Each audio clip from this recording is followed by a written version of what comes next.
hearing about Cambridge University of East Africa. So you can see what is going on here. This is we are in the process of Cambridgeization, and you can see things being Cambridgeized. The last time when you were here, actually the last time we had a public lecture, it was in the main hall. It was here, in the second floor. Now, we were in the second floor. Now we are in the third floor, and the arrangement is wow. Anthony, I'm waiting for you. Yes. So, ladies and gentlemen, let's all stand and sing the anthems, and then the chaplain will take us through a prayer.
For today, we thank you that you have gathered us here for a purpose.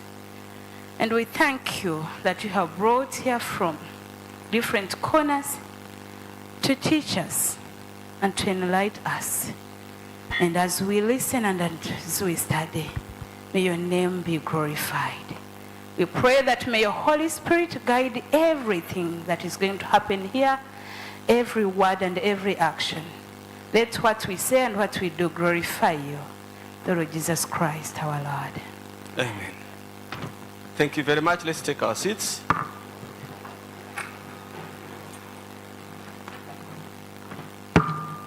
Ladies and gentlemen, as our culture, we usually hold public lectures before the graduation day. For this 21st graduation is due tomorrow, the 24th of October in the year of our Lord 2025. And so this afternoon, we are going to have a public lecture whose theme is transforming higher education through science, technology, and artificial intelligence-driven innovation for community impact. And so we are glad to have you here, the members of the community, but majorly the staff, the students, and also members from the public. You are all most welcome. Let's clap for God and for ourselves for having been able to come and attend this public lecture. In our midst, ladies and gentlemen, we want to recognize our Chancellor who has come to take part in this public lecture. Let's welcome him with a big hand clap. In our midst, we have the chairperson of the council, Bishop Tutt University, Professor Kenneth Kagame. Let's welcome him with a big hand clap. In our midst, we have members of the Board of Trustees. Here we have the very Reverend Venerable Canon Bobs Mwesije, the Dean, St. James Cathedral. You are most welcome, Sir Canon. We have another member of the Board of Trustees, Mr. Herbert Kamucha, who is also the head of Rete for the Diocese of Ankole. You are most welcome, sir. In our midst, ladies and gentlemen, we have the Diocesan Secretary of the Diocese of Ankole, Reverend Canon Edison Abasa. You are most welcome. Next to him, ladies and gentlemen, is our Professor, Associate Professor Gashom Atkunda. He is a commissary to the Vice Chancellor. Next to him is Reverend Canon Asaf Kabachenga, our Dean of Students. Just behind here, we have some deans of faculties. I see a few of them here. We have Dr. Eno Kabarije, who is the Dean of the Faculty of Education, Arts and Media Studies. You are most welcome. Our chaplain has gone very far. Please, you need to sit near here. Yes, please. Don't go far. Our chaplain, Madame Justina Bashemire, you are most welcome. I will keep introducing more others as time. Oh, we have our university secretary. You have, okay, Mr. Medad Abasa, he is our university secretary. Those of you that have been our students, because you are going to graduate, you never left him here. By your time, there was another university secretary. So this one is our university secretary. You are most welcome, Medad Abasa. On the one following him is Reverend Charles Okidi, a lecturer in the Faculty of Education, and also Reverend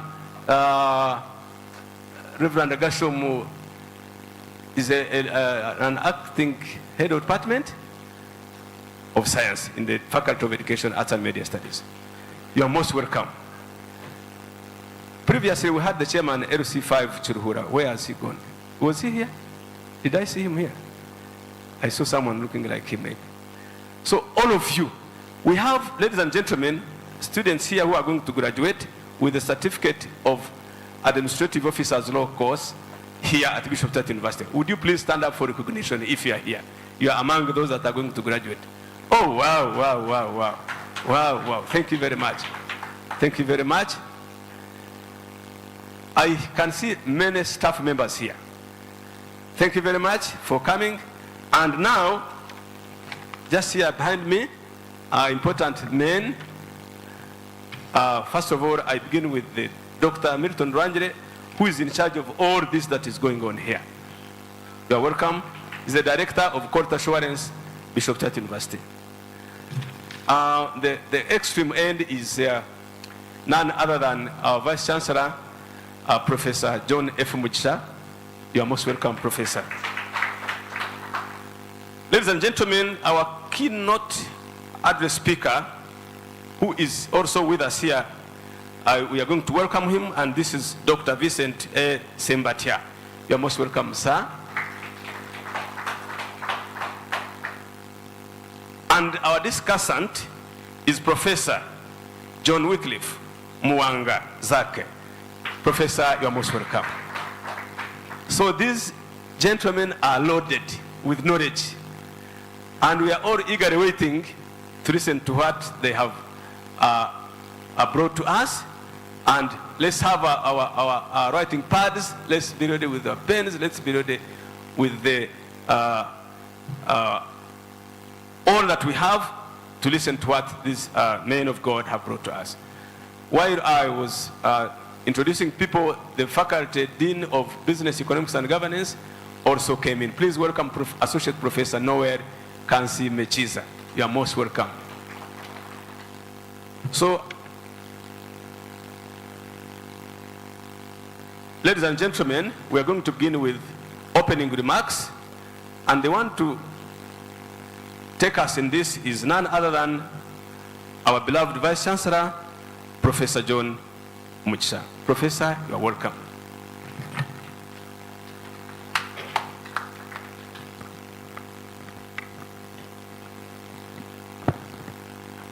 Thank you very much. Our dear Chancellor and Bishop of Ankoria Diocese, the Right Reverend Associate Professor Fred Sheldon Mwesugwa, our beloved members of the Board of Trustees, the Chairperson of Council, Professor Kenneth Kagame, our beloved guests tonight, my colleagues, members of staff, our guests, students who are here, ladies and gentlemen. I have a pleasure this afternoon to welcome you to our public lecture, which is my second as a Vice Chancellor of Bishop Stewart University.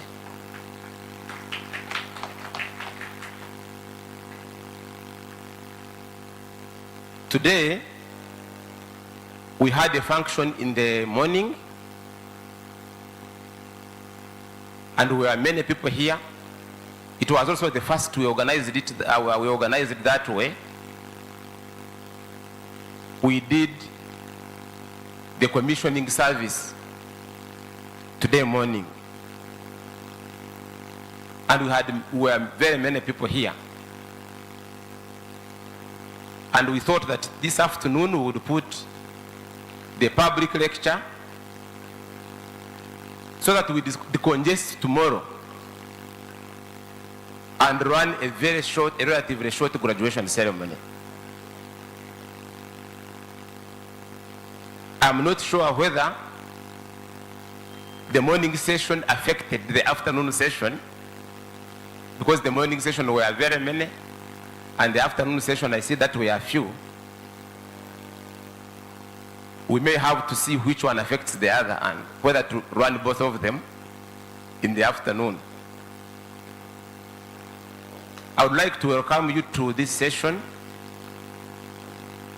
and to mention that the theme is around the role of science, technology, and particularly artificial intelligence in higher education, and it is linked to community impact. Everything we do now is around science, technology, and innovations. As universities, we have to rise to the demanding speed, to a supersonic speed of the developments in science, technology, and innovations. Because if we don't do so, we will not keep pace with the developments that are happening elsewhere in the world. Superpowers of this world have invested billions of US dollars in the development of technology, and particularly artificial intelligence. There are all signs that in the developing countries, there will not be much money to invest. It therefore means that institutions, particularly universities, have to undertake that investment themselves. Failure to do so means that our graduates will not compete. It means that we will not compete because we will remain behind in terms of teaching and learning, in terms of research, in terms of administration, in terms of assessment, in terms of global competitiveness and innovation. As Bishop Stewart University, we have decided not to remain behind. Mr. Chancellor, sir, I am glad to inform you that we are already using artificial intelligence in research. A number of the innovations that we have, particularly in the area of agribusiness, are utilizing AI. Those who are teaching animal health production, they are using AI to even determine the feeds, the nutritious feeds to give to the animals. There's a doctor from the Faculty of Agriculture, and they were demonstrating to me how they use AI. Actually, I also used it on my phone because they said you use yours. Download this app, use your phone. And it is able to identify different plants, give you the scientific name of the plant, tell you the nutritional value for the animals, tell you the level of toxicity, and advise you on what you can do to neutralize the toxicity and the combinations you can make to improve nutritional value of the plants as animal feeds. This is what is happening here. And my Lord Bishop, we have a number of innovations. I'll be speaking about this tomorrow in my speech. Some of which are being funded externally, and we are utilizing artificial intelligence. The Ministry of Science, Technology and Innovations is funding 2 projects here. One to a tune of 250 million in only 1 year, which is phase 1, which is the pilot phase, and another one with 400 million. And after that phase, we hope there will be phase 2, where we will prepare for full commercialization. But these products are already at prototype stage. So there are several efforts that are going on here. But we want to utilize AI also in teaching and learning. Because initially when this started, we would tell our students, don't touch your phone, refrain from the use of AI. We cannot be able to do that and survive. Now we are telling them that you use AI to know the course outline, the syllabus first of all. Use it to revise. Ask AI to set questions for you in religion and modernity, in basic statistics, in epidemiology, in disease control. Ask it to set questions, you answer the questions, and ask it to mark you.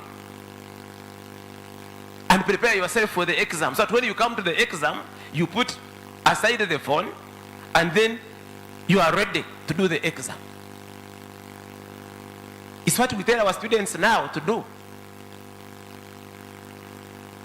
And it is improving learning. They don't need it in the exam, but they can use AI to revise. We are also telling the teachers that if they don't use it, students are likely to know more than the teachers.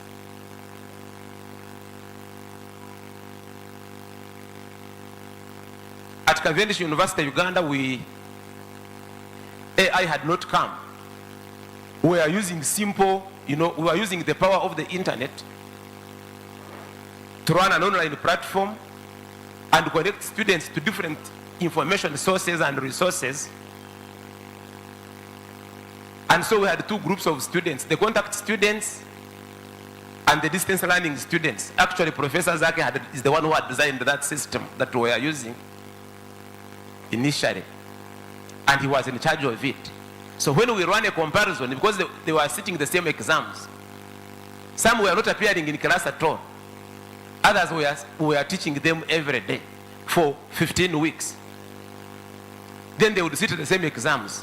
When we run a comparison, distance learning students performed a lot higher, a lot better than the students who were teaching. You recall. And so I told my colleagues, my staff, I said, people, if technology is going to teach better than us, then and it is cheaper, we may have to use technology to teach and then begin pruning the manpower and the woman power. So colleagues, the world is at a race. This is not the arms race, it is technology race.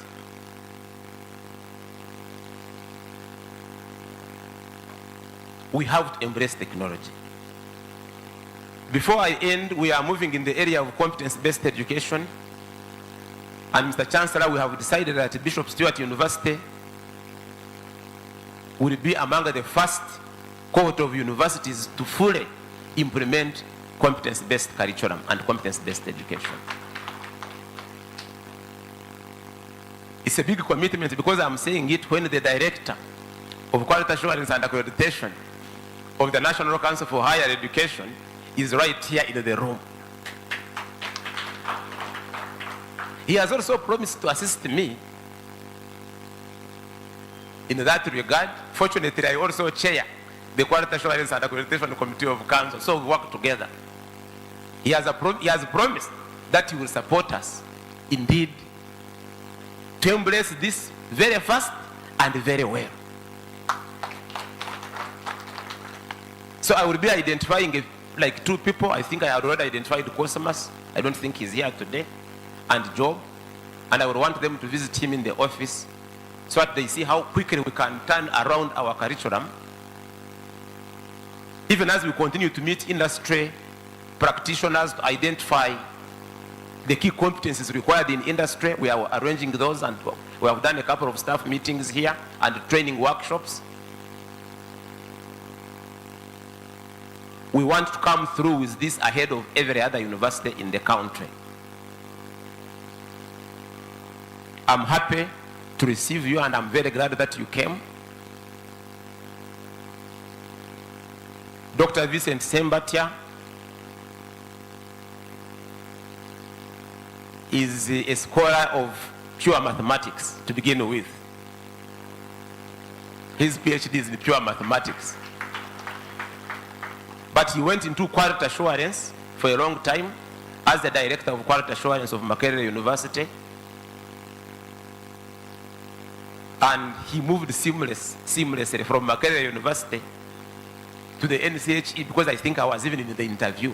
I was on the panel. When we saw his name, we said other people are fighting a losing battle. The writing was on the wall because an elephant cannot pull ropes with a goat. The elephant will just pull the goat. So we are happy that he is here and is going to be our keynote speaker this evening. Professor John Wycliffe Mwangazake is a professor of education technology.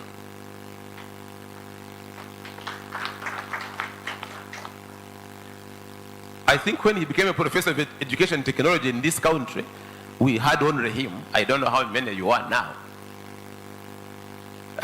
But in this country, we had only one professor of education technology. I think it's an area that many people have not been venturing into. And I think he ventured into it because of where he was working. He worked in South Africa, he went to Australia, then he went to the UK, before he returned to the country.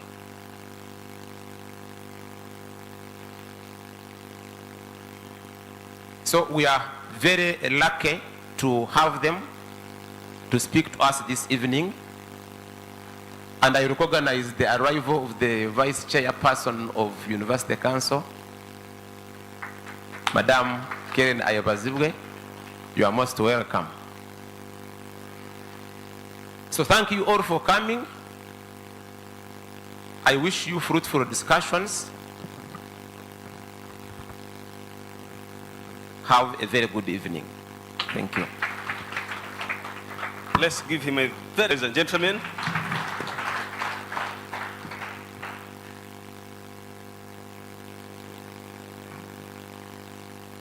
Now, our Vice Chancellor has given us opening remarks, but that was not official, although he's a Vice Chancellor. So the official opening would be given by our Chancellor, and I will again invite the Vice Chancellor to invite the Chancellor to give us official opening remarks.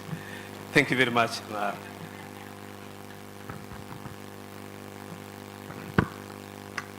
It is now my singular honor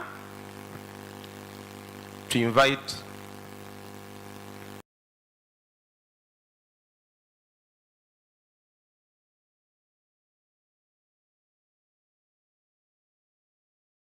my Lord Bishop, the Chancellor of Bishop Stewart University, to officially open this public lecture. My Lord Bishop.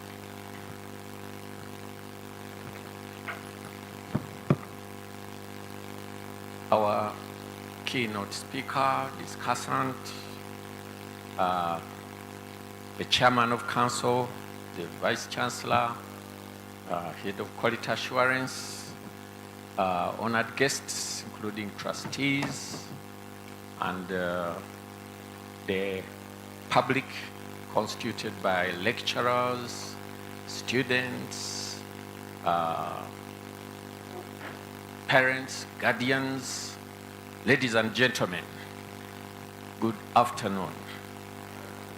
I am so delighted to be part of the audience that will listen in, especially as the experts or those who take trouble to teach themselves. Recently, there was a student of law. He's a practicing lawyer already. He launched a book in Hotel Africana on the mysteries of time. And this lawyer was speaking science. He was speaking the world of stars and mathematics. But we are talking of a lawyer. Don't forget. So I got interested and discovered that there is what they call, there are people these days who teach themselves. You don't wait for a teacher, especially in the world where knowledge is becoming so available and vast. There is a term that I read about which talked about such kind of people. So, but we are here to learn. Don't say, for me, I'm a person of literature. What do I have to do with the technology? That is long gone. A time I experienced that when I went to study, to do my master's degree, because in Uganda, they were teaching us to specialize, literature, 311, something. So when we would do with mathematics, the world of his, you would say, that's not my field. Then when I go to do my postgraduate studies, then I'm told, if you are doing research, you have to make do with graphs, with pie charts. I said, but this one, I left it a long time ago. I said, no. So welcome to the world of AI. Everybody is subjected, and we pray that we shall learn how, using AI in science and technology, we shall be able to see how it can impact our world of education. And I want to appreciate the opening remarks of the Vice Chancellor to say we want to take the lead in this direction. May you listen, may you learn, may you be prompted to go and learn more from here, especially you who are still young. For those who are retiring, maybe you can afford to sleep. But for those who are still young, I pity you. Not I pity you, you are blessed. tonight is the night. May the Lord God bless you. I hereby officially open this discussion. In the name of God the Father, the Son, and the Holy Spirit. He needs another round of applause, ladies and gentlemen. Thank you very much, our Lord Bishop and Chancellor of Bishop Tutt University.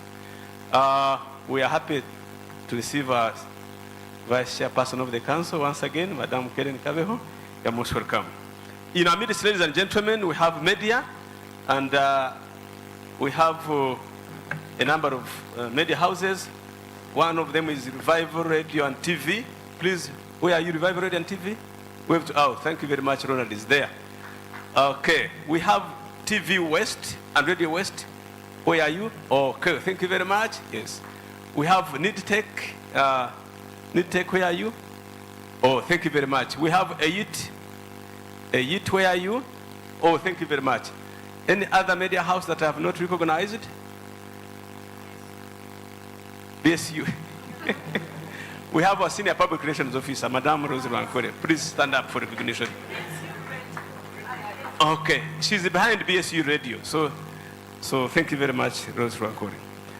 And we have our librarian, BSU librarian, Madame Annette Nyakubaho Chamugambi. Please stand up for recognition. Okay, thank you very much. Now, we are now going into serious business of this evening.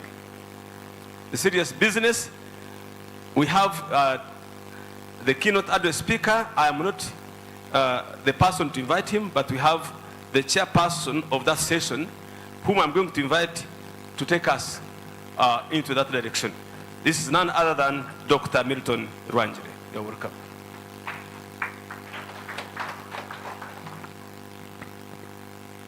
You can clap more. Our Chancellor, the Chairman of the Council, members of the Board of Trustees, members of Council, our Vice Chancellor, whom at times I prefer to call Professor FM. You are welcome. I think let's appreciate our Vice Chancellor sincerely.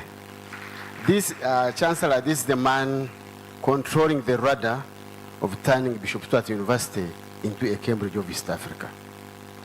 And really, when you leave BSU for a week, when you come here, you are a stranger. We appreciate. Yeah, it is both an honor and privilege to invite you to this public lecture, which we have organized under the theme Transforming Higher Education through Science, Technology, and AI-driven innovations for community impact. Ladies and gentlemen, to us at BSU, this theme resonates directly or speaks directly to our vision. And by the way, some of us may not be knowing our vision. Our vision is a university for recreating a society with academic excellence, entrepreneurship, and Christian values. Our theme still is aligned to our mission, producing magisterial leaders, stock operators who know the way, show the way, and go the way. And Chancellor, our vision and mission have been re-energized by launching our strategic plan. And when you come here, within 5 years, you will see the difference. You will see how science and technology is transforming Bishop Tutt University. Looking at our theme is aligned to the Sustainable Development Goals, is aligned to African Union Program 2063, is in line with East African Community Program for Education 2025, is in line with the National Development Plan 4, is in line with the BSU strategic plan, is in line with the BSU core values and academic programs. We are here for this theme, to redirect our thinking, to redirect our knowledge, so that we change our mindset. The way we have been doing, we have been teaching, we have been doing research must change as we change towards competent-based education. To dissect this, other than our keynote speaker, Dr. Vincent A. Sembatia. I'm here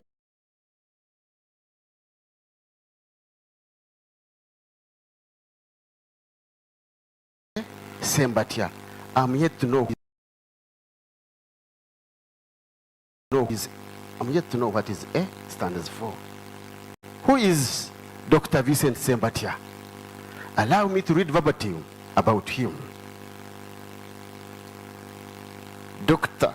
Vincent Arosia Sembatia is a linguist, academic, a higher education leader with over 3 decades of experience in quality assurance, institutional reform, and inclusive education policy across Uganda and Africa. He currently serves as the Director, Quality Assurance and Accreditation at Uganda's National Council for Higher Education, where he spearheads the development and implementation of standards and frameworks to ensure integrity and global relevance of Uganda's higher education system. If I were you, I would clap.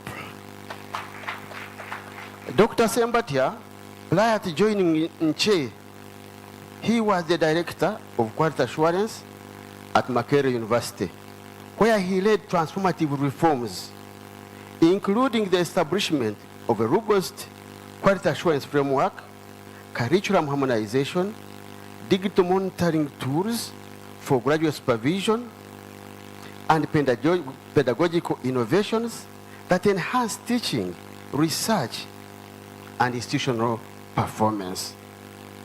A mathematician by training, our VC had mentioned it, Dr. Sembatia and his PhD from the University of Florida, USA, and hold the Master of Science and the Bachelor of Science degrees in none other than mathematics from Makerere University. His scholarly work spans topology, functional analysis, higher education policy. He has published in peer-reviewed journals on topics ranging from mathematical theory to academic productivity in developing countries.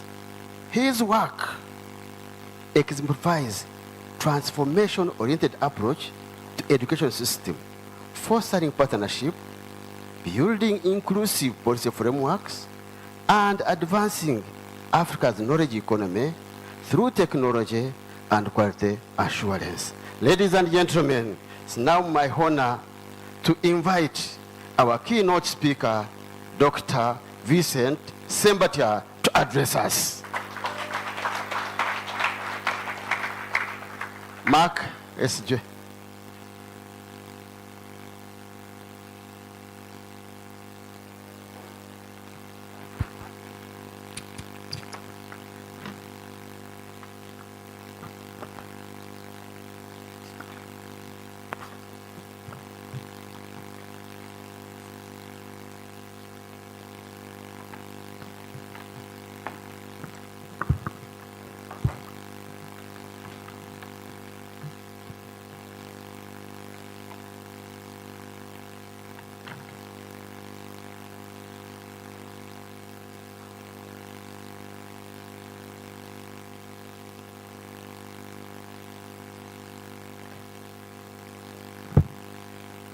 Thank you very much, the chair of this session.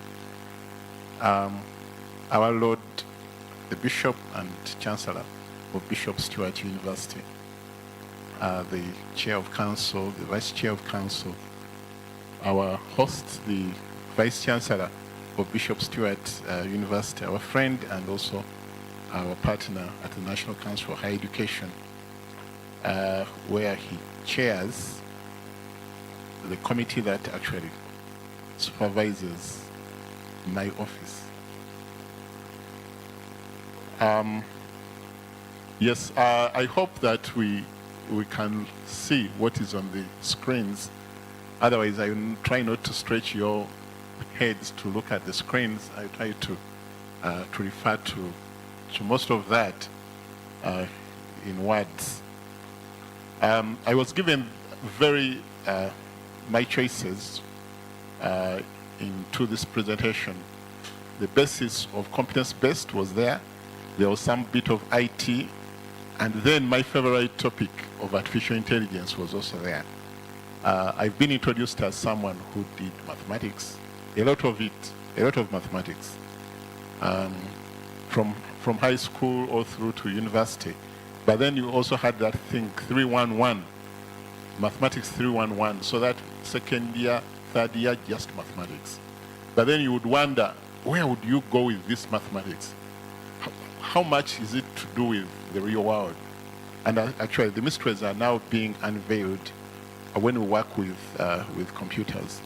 I just wanted to motivate ourselves through the role of higher education in development, because higher education is here, and Bishop Stewart is seated at the center of it with a very good ambition of being the Cambridge of Uganda, of Africa, of East Africa. Yeah, it's very intimidating statement, but positively so, because you now need to know what Cambridge actually is. I was discussing with the Vice Chancellor at lunch about Cambridge, and I pulled out just a few parameters where Cambridge sits. He said, okay, Cambridge doesn't have so many students, actually. It has about 10,000 students. It's about the same size with Oxford, the same size with MIT, the same size with Harvard. For some weird reason, they've all chosen to have very few students. And they have many staff. So you have about 1,000 academic staff. But then beyond that, they have so many other staff doing lots of things at the university. So the university is almost supporting the city around it. The city is coined around the university. The same with Oxford, scattered in the area. Everything comes from Oxford. The spirits of the city are from Oxford. The same with MIT and Harvard. But if I take Harvard, Harvard's endowment is bigger than many economies in Africa. So the university has access to a lot of money. And actually, that's one of the statements that we must go for. Like, we have to have a lot of capacity as we get back to the... So I have very strong feelings that it's possible for, of course, Bishop Stewart to be the Cambridge of East Africa. Why not? Because I've not had any other university in East Africa trying to be that. Yeah. I know that Makerere was called the Harvard of Africa for quite a bit, but then, of course, at some point you even forget what you were chasing. Yeah, you don't know what were we looking for. You don't even remember what was in your mind when you came. But I hope that this can be achieved. Now, the higher education, we all know where it's seated. It has a major role of training all these people in engineering, in healthcare, science, research, business and finance, legal professions. And where we seated at the accreditation, we look at the curriculum of Bishop Stewart, and we see that it's actually in those areas. Probably the science and technology is going to be a key driver. In higher education, for higher education to make any impact, it has to produce knowledge. So that means you have to have a lot of research. And the research that generates knowledge, and knowledge that goes into products. And probably policy. Could be products. You can see, if you doubt it, we are talking again at lunch, and say, even the discovery of fire. And fire was always there, really. It was burning things with humankind. Fire has always been there. But I think one of the biggest discoveries was how to control fire and bring it to use. And in those of us who have been living in these communities, fire was always a very important resource in every household. before the matchbox that you could light and create fire instantly, you used to hide it under the ashes and keep it there, rejuvenate it in the morning, hide it in the under the ashes. And should fire go missing, what would you do with the food? Actually, there was even a tradition of asking for fire from neighbors. I don't know whether many people here are familiar with that process. Yeah, you had somewhere, they give you a few pieces of charcoal, live charcoal, and you go with them and you start your own fire. But then at some point, people discovered how to make fire from wood through friction. So you see, physics had started coming to use. And what happened to, in those who study history and anthropology, know that human beings started from this planet. They started from this continent. And there's no contention about that, at least not yet. All the excavations, all the research point to the same thing. You know, Odwai Gorge, and sometimes they slide it down to South Africa. But in any case, they believe strongly that the intelligible life in our area started from Africa. So human beings used to live in trees, but then with the discovery of fire, they now went to the caves. It was now safe to live in caves with the discovery of fire, and then they started making tools out of it and all that. All that is some innovation started improving our lives. But life, even though they tell us we've been here for over millions of years, the population was not growing. It had no capacity to grow because diseases were wiping us off. Wild animals were eating people and all that. So the true breakthrough came when we were able to use science to improve lives and prolong our living. The agricultural revolution is about 60,000 years ago. In historical times, 60,000 years ago is a very short time. It's like yesterday. That's when we managed to tame wild crops like rice and wheat, and now bring it, like, be able to cultivate in organized ways, and then you have this agriculture here. But we've stayed with the same foodstuffs for over years. So we've not been able to find new crops. Now the innovations, the Vice Chancellor will tell you, they are combining things. They are making crops grow faster. Where I was at Makerere, they had fodder, crops for cattle that can grow in weeks. And in weeks instead of months. I know in South Africa they have apples that grow very fast. Even animals themselves can be, like a chicken, I think.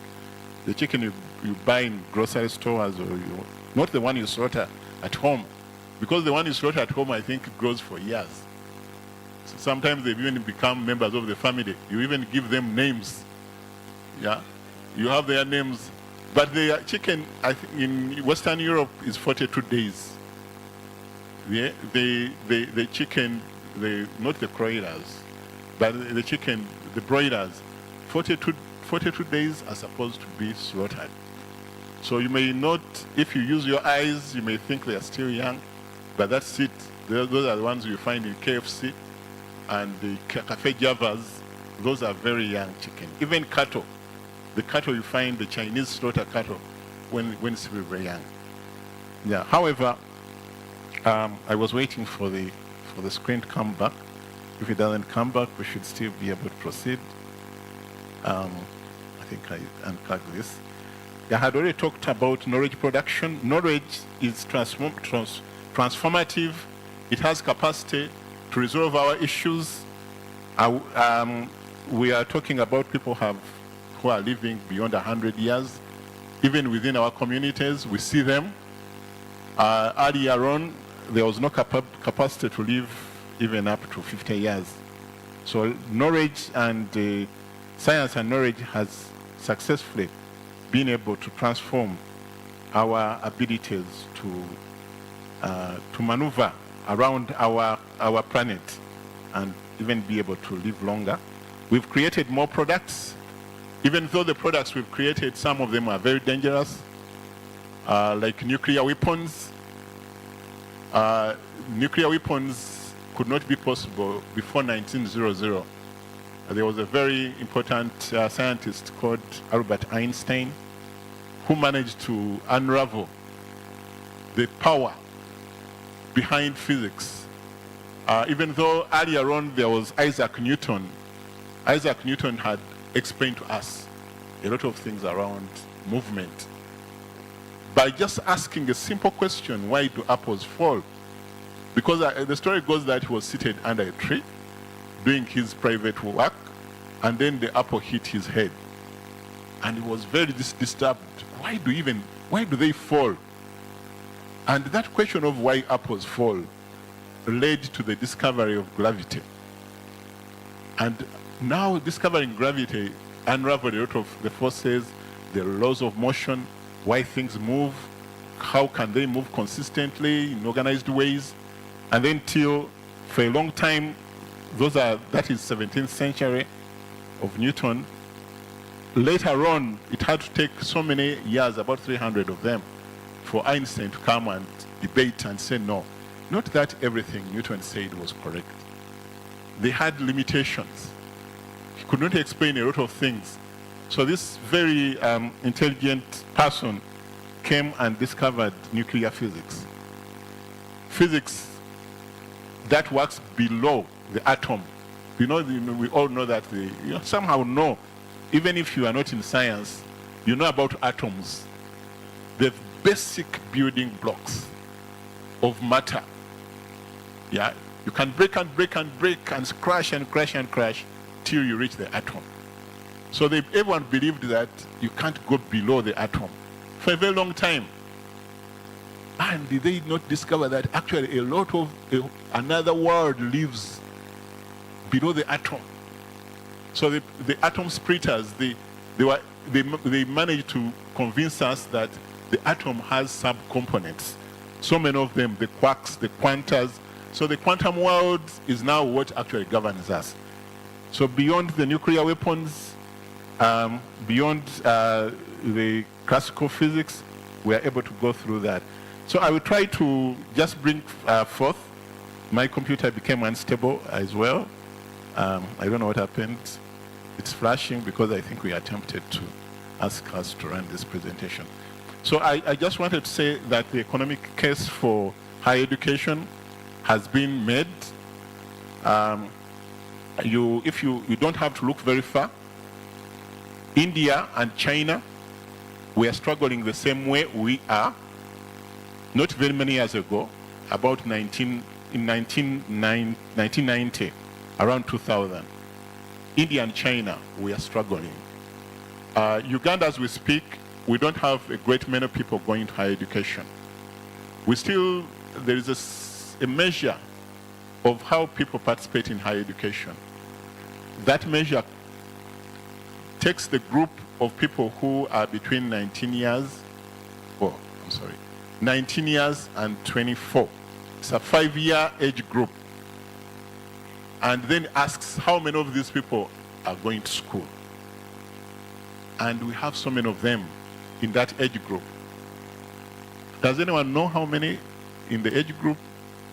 I can only provide a guess. It's about 4.5 million people in that age group between 19 and 24. More than 4.5 million people are in that age group.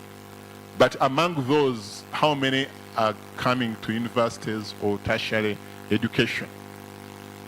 250,000 actively.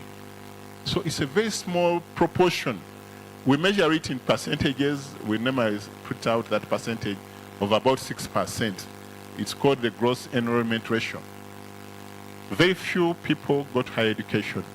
And if you went to ask them, or ask where they are as an alternative, don't look very far. You find them riding border borders. A lot of them, they are doing very useful work, obviously. There are mansions on buildings, there are mechanics, there are hairdressers, they are in saloons. They cook your food in restaurants, but with the way they are doing their things, they are not very well regulated. They do the things the best way they know how, and they are considered to be part of the economy. So they are doing a great component. They are supporting our economy very well. However, we are all told that the country, the world, or Africa or Uganda cannot progress with that very low enrollment. So if you compare that enrollment to that of South Korea, is at 95% of those people in that age group go to higher education. And in most of Western Europe, it's more than 80%. Maybe some of them are at 70%. So some of the issues that we have in the country could be resolved if more people accessed higher education. For the role that it's supposed to play, our IT didn't manage to get this back. You are missing very nice pictures. I don't know what we can do. And I try to progress with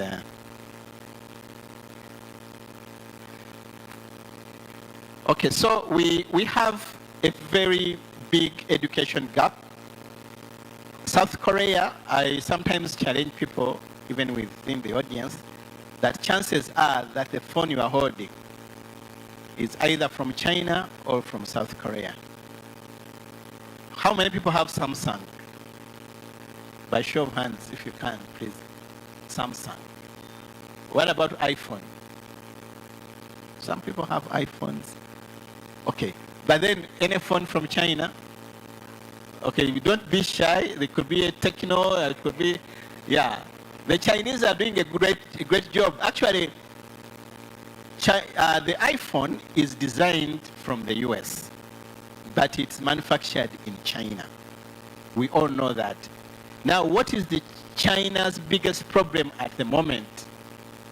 China cannot make, they make semiconductors. Semiconductors are things that are in your gadgets. They are the brains of your phones. They are the brains of these computers. Now, a semiconductor can be very big, like you can even see it, can be visible. They are normally, say, on green boards, they call Arduino boards and all that. They print circuits on those things. You can look, you can see it, it could be visible. But it can also be invisible. The ones in your phones, you can't see them. My Lord Bishop, we can't see the semiconductors. They are beyond our vision. You know, your eyes can only see things that God allowed you to see. You can see a snake because it can be dangerous to you. You can see fire, you can see things, and that's why you teach people colors, so that they can identify their food, they can identify their way home. But there are things which affect our lives that we cannot see with our eyes. Like there's what you call infrared. Things that are below red. Infra means below.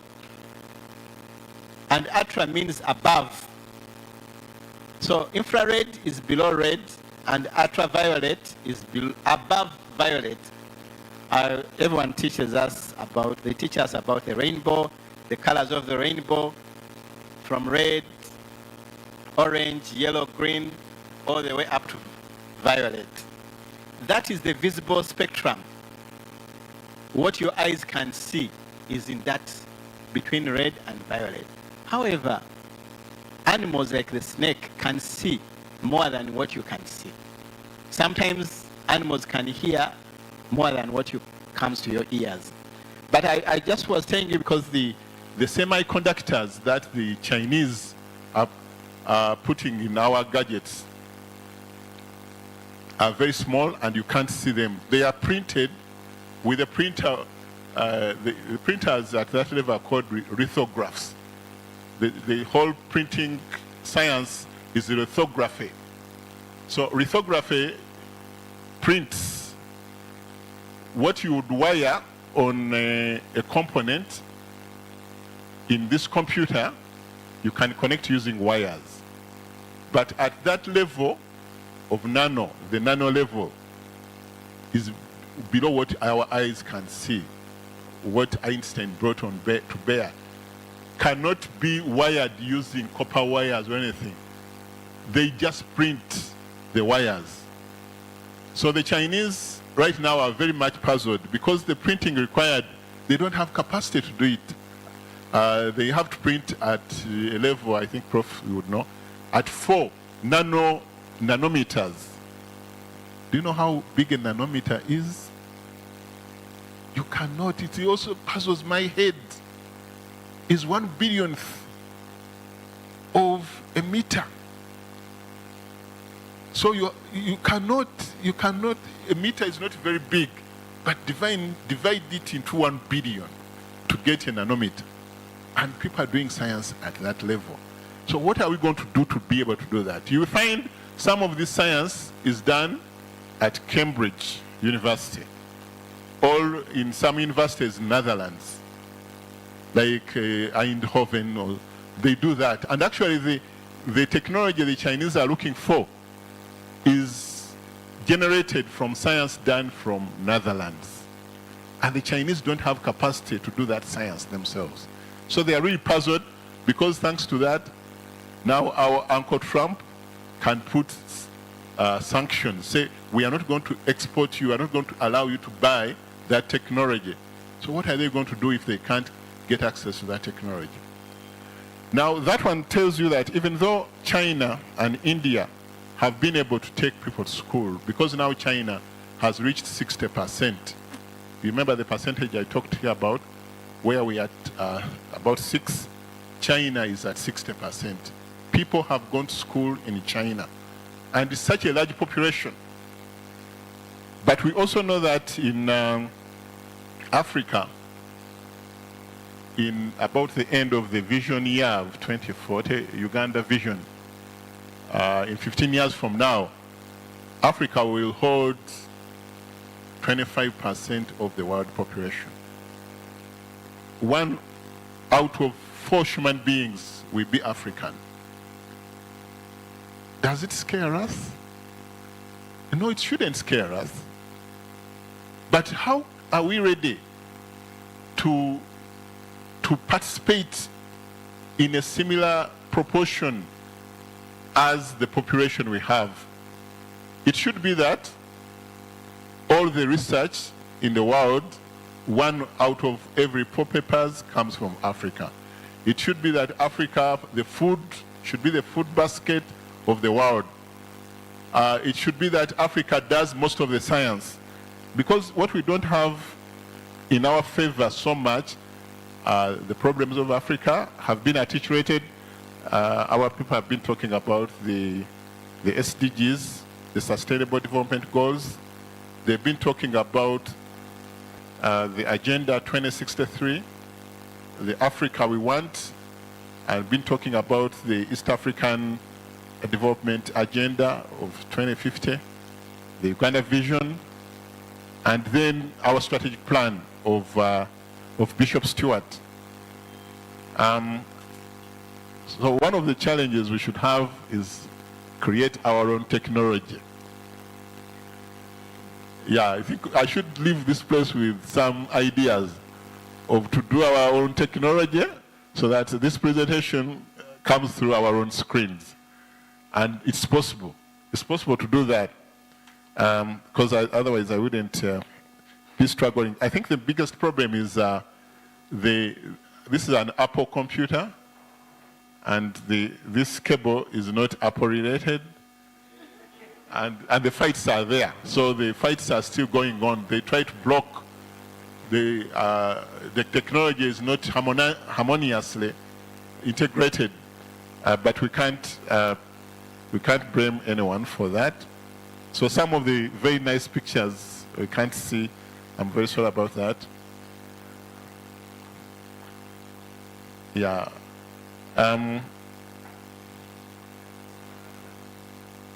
Yeah, probably you could transfer the material. Yeah, it has actually never. Yeah. To your mind. Oh, what's up?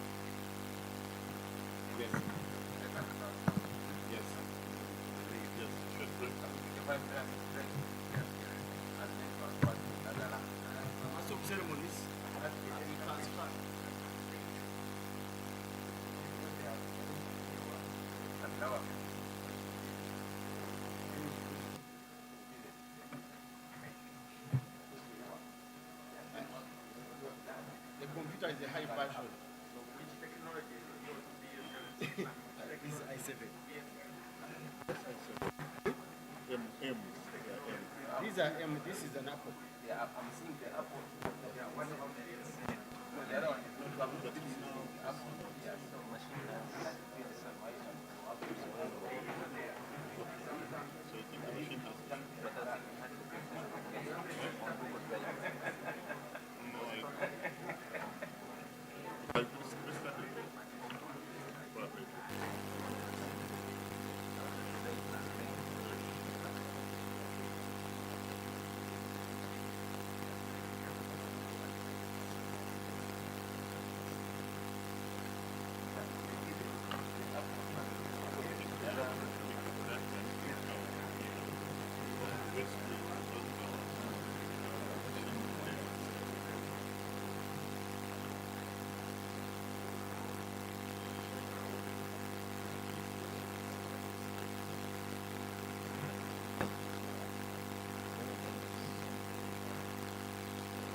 Meanwhile, someone misplaced his or her keys. If you have misplaced your keys, this is the commercial break. So if they are here, you can come and pick them. Secondly, be asking your neighbor about what has gone on already so far. What have you grasped so far? Are you asking your neighbor what she or he has grasped? Don't simply follow. Make sure you take something with you. We are going to give you some small quiz. And we want to see how steady you have been. Can I begin? Yeah, you can. Let me see those that are steady and ready.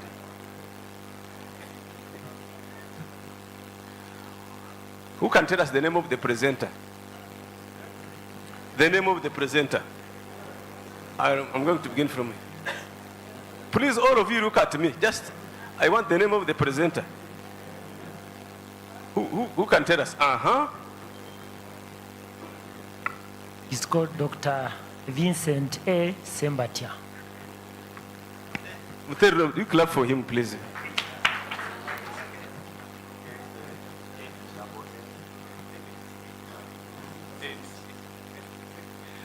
Ladies and gentlemen, they are talking about AI. Do you know some types of AI? Can someone tell us? Who has an answer? Some types of AI. Some people, AI may call it artificial insemination. Who can tell us what AI is? There is an answer there of someone who knows about some types of AI. Please. Thank you very much. I know a few. ChatGPT, Julius, Anara, Grok, Semantic, False. Continue. Who can remind us of one of the types she has talked about?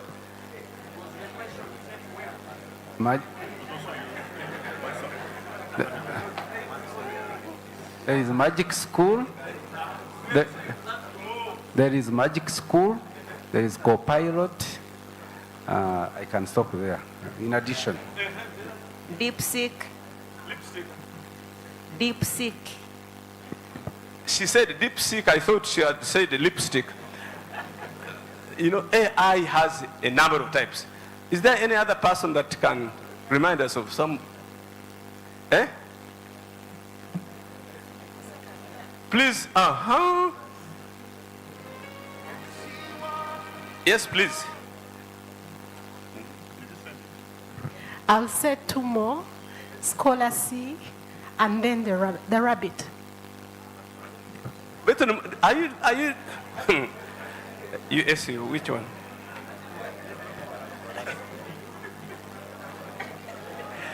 Yes, people have gone very far. I can see many of the students here. Students of PhD, students, master's students, undergraduate students, graduates. How can one use AI to get some notes? How do you learn? How do you use AI to learn?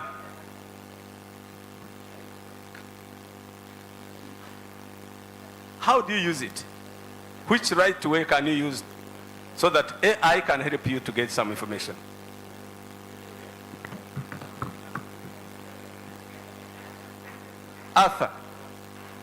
Arthur, please tell us. Arthur and Marvin, these are, by the way, we are the people you hear or you see on social media. We write about those who have gone and taken us into debate and have won medals. They are here. Can you please stand up for recognition? And stand up, Marvin, Arthur. Where is your other colleague? You clap for these young men. They have really done us a great job. Eh? They have made our university skyrocket.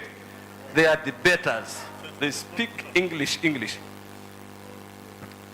As a literature student, the only way I can use AI, first of all, I use a ground of poetry. I want to teach a class in senior 1 about a poem with 14 lines, which is a sonnet. I use AI to create that poem. But when AI creates the poem, I look at the beta version. If AI is describing his coat as green dark, that is what AI is using. So me as a literary scholar who's writing, I look at how I can be better than AI, but not actually using the AI poem I've received from the search engine. Have you gotten him? Yeah. Can someone... Okay, Marvin, tell us about that. Okay, the law classes are quite different.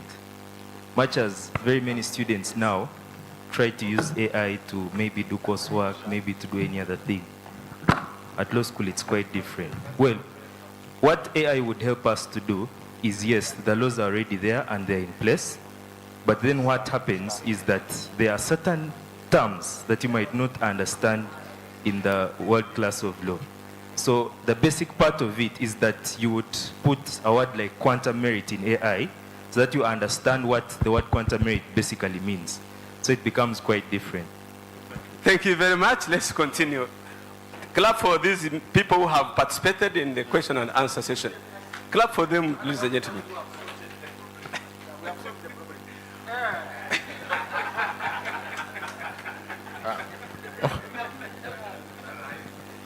Well, thank you very much, and of course, thank you for your patience. Now I go straight to AI, since you have been in AI, so that if it disrupts again, we shall not miss the AI components as well. So the impact of AI is supposed to improve quality, relevance, and competitiveness in our higher education arena. Now, we already have talked about the role of higher education, so I'm not going to go back to that.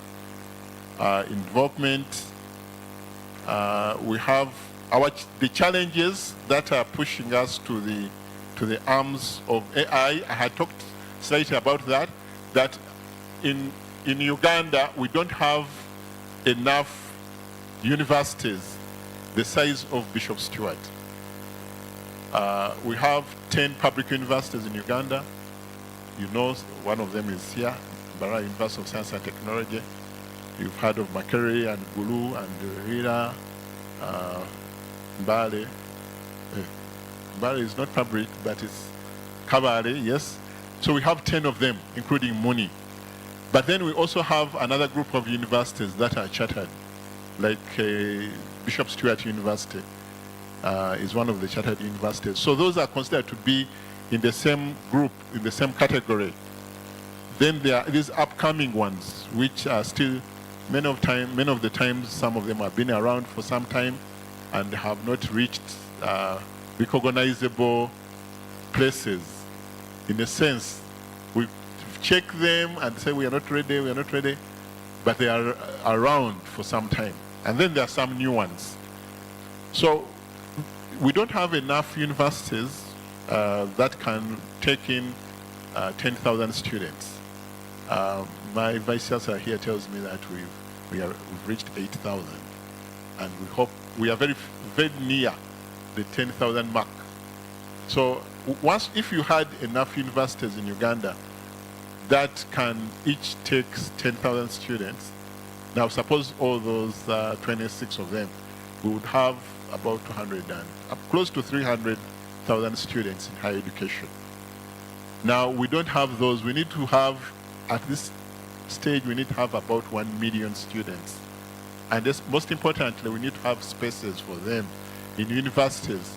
We have the spaces, and then we have the good curriculum, which they can study on and become useful people in their communities.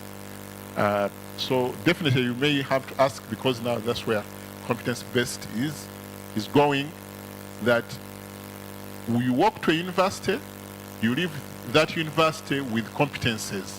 What did you want to do in life? And are you out of that university with those things? Like tomorrow we are graduating students, so they would be happy, they go and make parties and all these things. But are they leaving this university with competences that will enable them maneuver around the...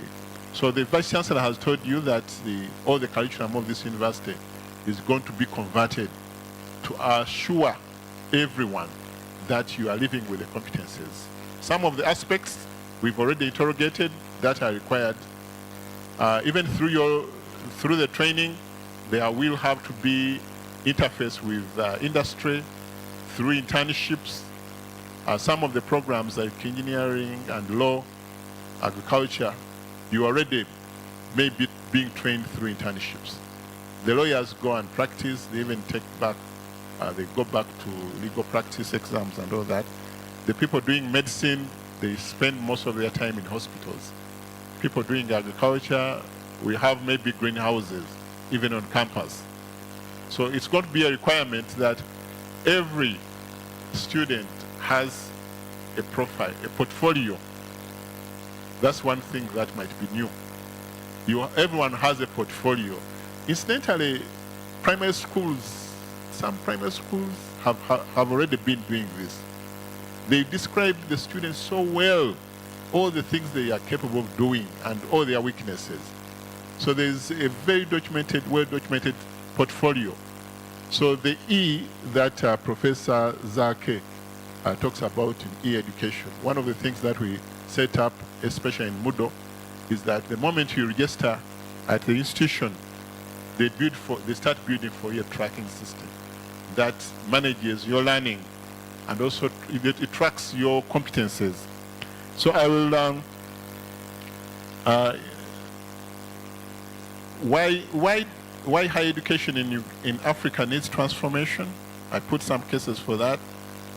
The youth explosion, I talked about that there are so many young people and looking for opportunities. There is access crisis, that we don't have enough positions at universities and higher education institutions. So we need to find innovative ways of getting the education to the people.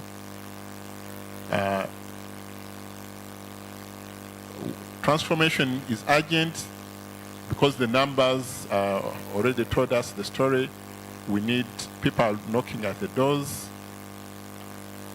The demographic pressure, the skills mismatch, the world of the industry is telling us that the people leaving universities are not ready for industries. Is that true?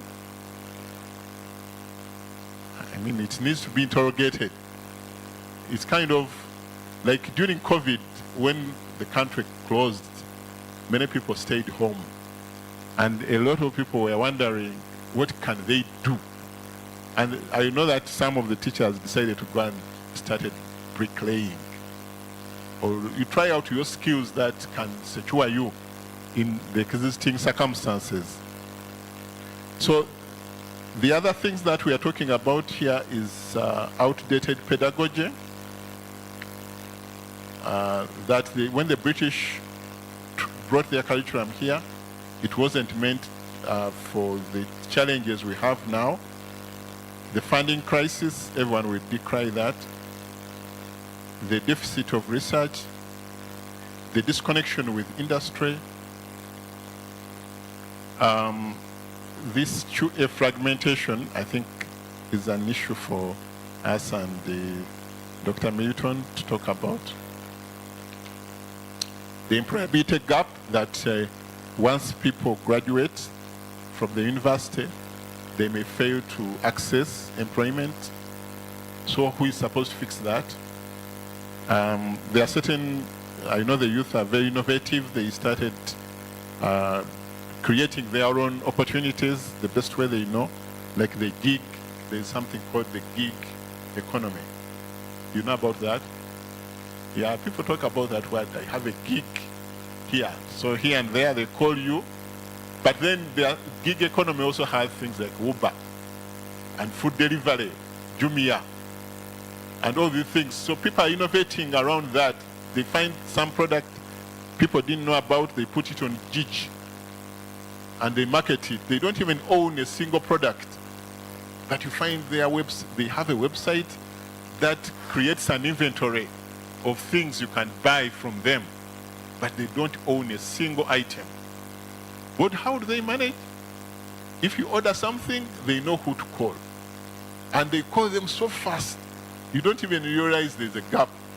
But no, normally what I do, I tell them, take a picture of that product where you are and send me. So then I can tell whether actually they have access to the product. But they are doing a good job. Quite imperative. Now the competence-based you've talked about is a shift from knowledge to demonstrable skills and applied competences aligned with the workforce and society needs. Is one of the key required transformations. I put it here as a strategic transformation. Maybe you won't be able to read that, they're a bit tiny. This is for Bishop Stewart, and you have already given a thumbs up for that. We are going to be competence-based. I don't think you'll be challenged on that. Then digital transformation is the other strategy. So leveraging AI, learning management systems, data analytics, to enhance teaching, learning, and administrative efficiency. Yeah, you can, even in some places here in Uganda, people have already started bringing holographs. Holographs, you know holographs. They can create you and put you here in front of the class without you being there. You are not actually there, but your image is the one here in front. And they are making them more realistic. They are not physical objects, but they are colors created by the computers and cameras. Put them together, make it walk around this building, can even walk to the desk of a person who needs help and talk to them. It's in your image, but it's not you. You are not even there. And the good thing with these holographs, they can be created, multiplied, so you can teach the same class, you can teach different classes. It's going to omnipresence. Yeah, you can appear. You know, I was going to talk to you about the quantum mechanics. Quantum mechanics has a principle of superposition. So superposition allows you to be in different states at the same time. So choreographs are coming, but not just for the teachers. For people doing, say, medicine, they can create, you know, they used to, in medicine, they buy cadavers, you know, cadavers, medical cadavers.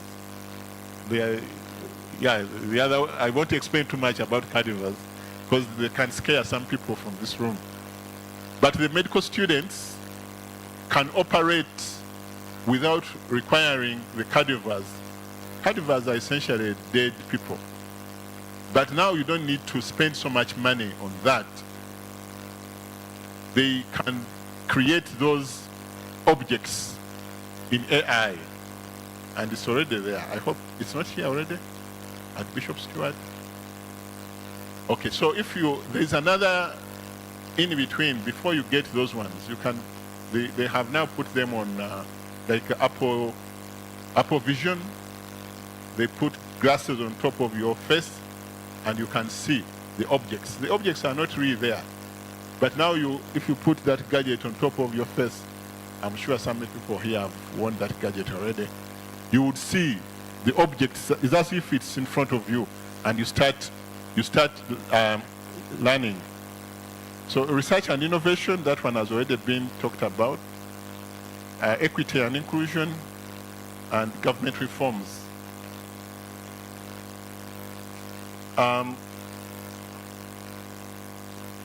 I want to talk just slightly about AI since it was the topic here. Artificial intelligence, this image here you see on the screen was generated using AI. I never drew that image, but I didn't even download it from anywhere.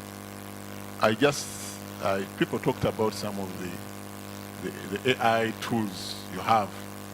So you describe it so well, what you want, and artificial intelligence will generate that image for you. So that's, I wanted that one because that's the image of the brain. And it shows us the brain connected to all those wires. So I think the science is now trying to understand how the brain thinks. So these are called neural networks. Neural networks, neuro I think is up because of the nervous system. So neural networks, they create, these are mathematical objects that are designed to simulate the way the brain processes information. So education can be transformed using AI. I've talked about that with things like personalized learning. It's not necessary to take every student at the same pace. Everyone can learn at their own pace. So if you are ahead of the class, it doesn't have to slow you. If you are behind, you need to catch up. It doesn't have to stretch you. So, and then enhanced access, because as we mentioned, whereas we have so many people knocking on the doors of higher education, there aren't enough seats in classes, there aren't enough spaces in the environments. So now we can find you at home. So we can put the stuff on your phone, and I think that's what is happening.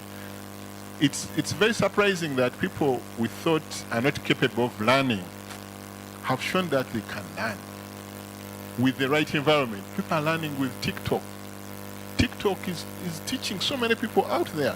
But the problem is that we are not giving them certificates for the things they've learned. Haven't you got surprised someone doesn't even know how to type anything? They just send voice mails. They communicate using a voice. But now TikTok is also teaching them how they can even do better. They can make their short videos. They can market their products. We have a group of people who we agreed to design a small AI software to help us around the markets. Because when you go to the market, they will get a heap of tomatoes and say this is 10,000. and then get another smaller heap, that is 5,000. Is that fair? Is there equity? They are using their eyes, they are guessing that this looks bigger, it deserves to be 10,000, and this one is smaller. So now what we have done, there's something called training, because these are algorithms. Algorithms are step-by-step methods of solving a problem. So most of the systems we are using are algorithms. So algorithms are designed but also have to be trained. Training means show them how to do something. And then if you show them a couple of times, then they start doing things by themselves. And sometimes they do them even better than you. And I think that's the annoying thing. And the first AI systems were in the IBM Deep Blue. Deep Blue had to do with chess. If you're a chess player, you see, chess, there was a world champion called Kasparov. Garry Kasparov was Russian. And no human being could beat him. At least everyone reigns for some time, because previously there was Karpov, Anatol Karpov. No one could beat Karpov. Then Kasparov came. Now Kasparov can't beat Magnus, the Norwegian. So you reign for some time, your brain kind of is exhausted, another one comes. But now the computers the first computers were based on databases, like historical work of Kasparov. And Kasparov was very sure they can't beat him, because everything they were using were his own games. But guess what? The computer learned a trick, and the first time it beat Kasparov, Kasparov couldn't believe it. It became breaking news. But now, even smaller computers can beat anyone. So the learning, so these algorithms, I think that's one of the take homes we do, because you can also train them. I think that's one thing. Are there people doing computer science in this room? Somehow? Okay, is there anyone who has trained an algorithm? Have you trained an algorithm? If I was to stay here for a few days, we would discuss that. Say, how do you train them? Now, probably that's one of the things you are going to do here. You are going to have a system, a number of people together, who will be handed some algorithms, and they start training them. Because once you train your algorithm, you create your own products. So these algorithms are for sale. They are not for free. There are some free ones, but there's one called PyTorch. Have you heard about PyTorch? Or TensorFlow? Like in my earlier work, I used to do a lot of analysis using SPSS, Excel, and analyze data. But then I became very busy, and analysis of data would take about 2 days sometimes. Just to produce one product, the computer gets exhausted, heats up, loses battery, does all sorts of funny things. Now, after some time, they created algorithms that can teach Excel how to analyze data. So data went into auto-analysis. Now you can analyze anything without even hiring people. Here I had included, running out of time, we lost time sometime. Here I had included, but it seems like everyone knows what AI is. Simulation of human intelligence into machines, programmed to think and learn like humans.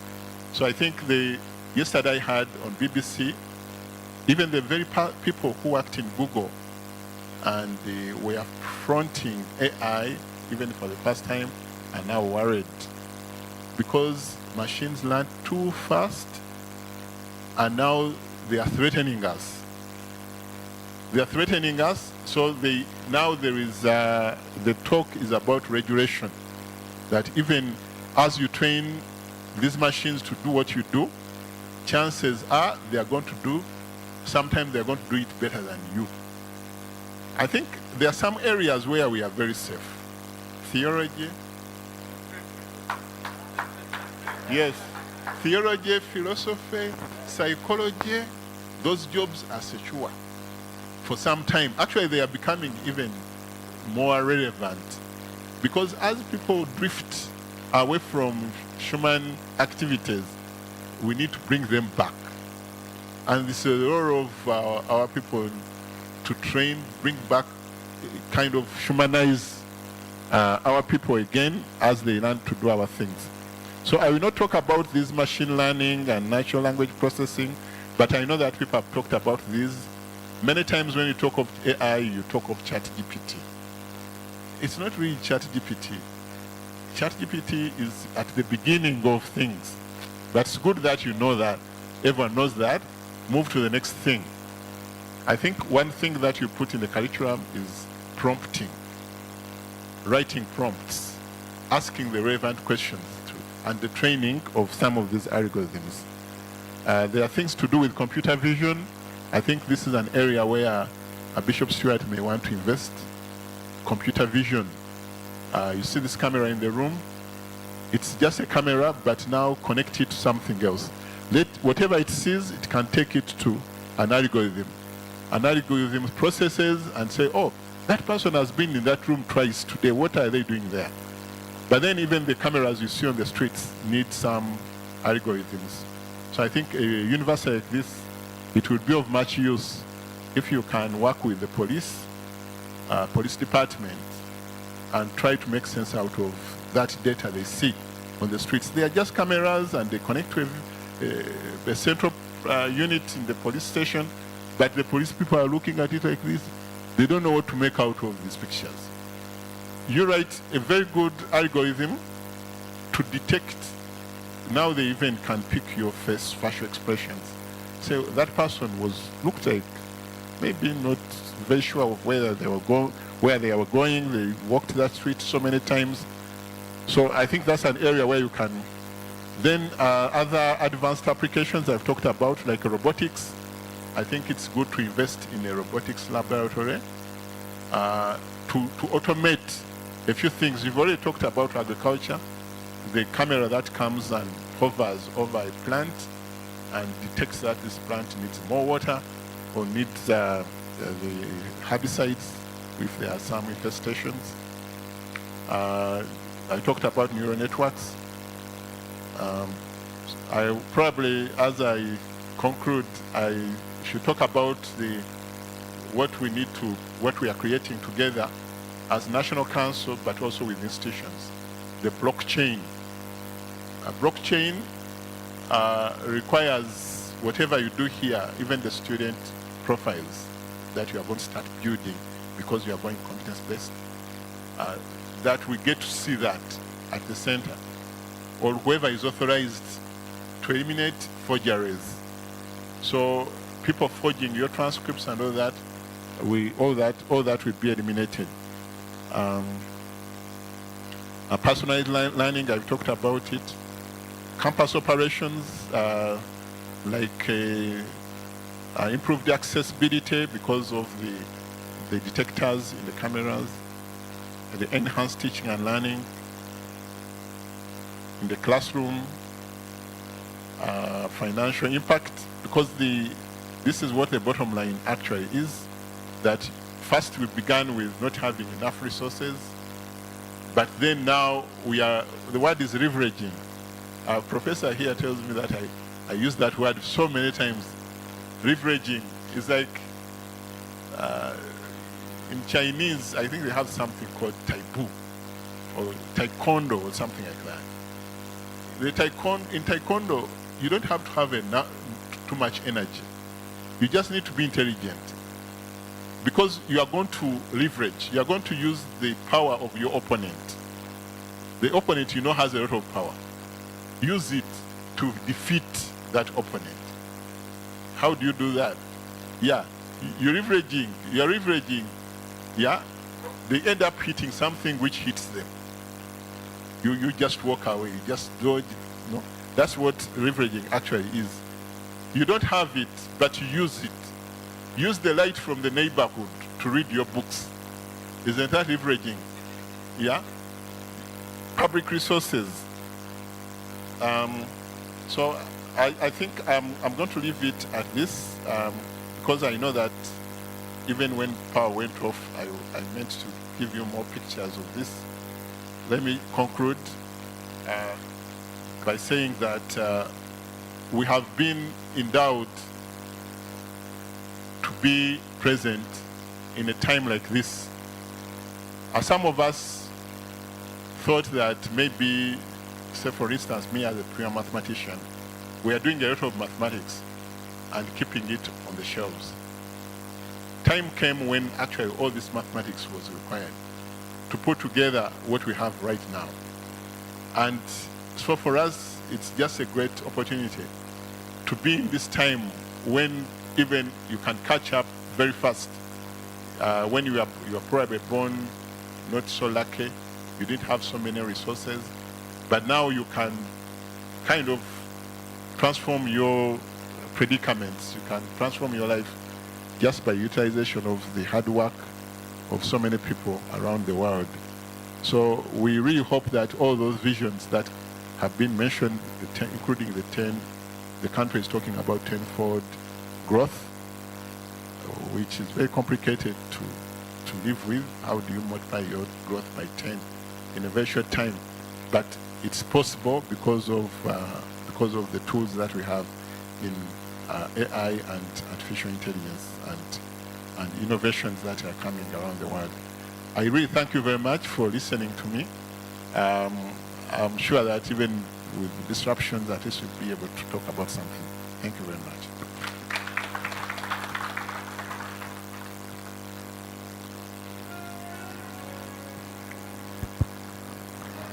Let's give another round of applause.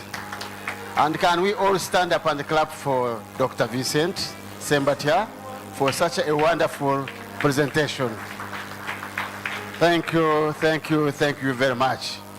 In the interest of time, thank you very much. I hope you have recorded the questions, observations, and where you require any clarification. He is here, he's our guest, and he will be with us up to tomorrow, even during the graduation ceremony. Thank you. Now, let me take another honor to introduce our discussant. Let me put on glasses to read properly. By the way, these glasses are also driven by AI. Yeah, our discussant prefers to refer to him as Professor Johnny. Johnny is usually a name for young men. Professor Johnny Wycliffe Frank Mwanga Zache. And he also prefers be referred to, this one when he mentioned it, I just laughed a bit in the office, but I was alone. Is a learning technologist. I look at the age, a learning technologist, educator, a scientist with experience in higher education, research, and NGO institutions. The man went to school. He has Bachelor of Science from Makerere University. He has postgraduate certificate in education from National University of Lesotho. He has a Master of Science in Entomology from Rhodes University. He has a Bachelor of Education again in Education, Rhodes University. He has another Master of Education, Science Education, Rhodes University. Postgraduate Diploma, ICT in Education, Rhodes University. And he has a Doctor of Philosophy in Digital Media in Education from University of Natal. This is her. And where he has worked in many areas where that are science-driven. His first employment was a scientific officer at Kawanda Research Station. From there, he moved to Coffee Marketing Board, Kampala, as technical officer, head of research. From there, he became a teacher in many institutions. And above all, he became a coach of lawn tennis and soccer. They are near him. He moved on and became a regional project manager and lecturer, Center for Advancement of Science, Mathematics Education, University of Natal, Durban, South Africa. He didn't stop there. He moved on as a lecturer, education and ICT in education, undergraduate and postgraduate, University of New England, Armidale, South Wales, Australia. The man didn't stop there. He moved and became a senior lecturer, learning technology, lecturing undergraduate and postgraduate students, University of Greenwich, London, United Kingdom. He didn't stop there. He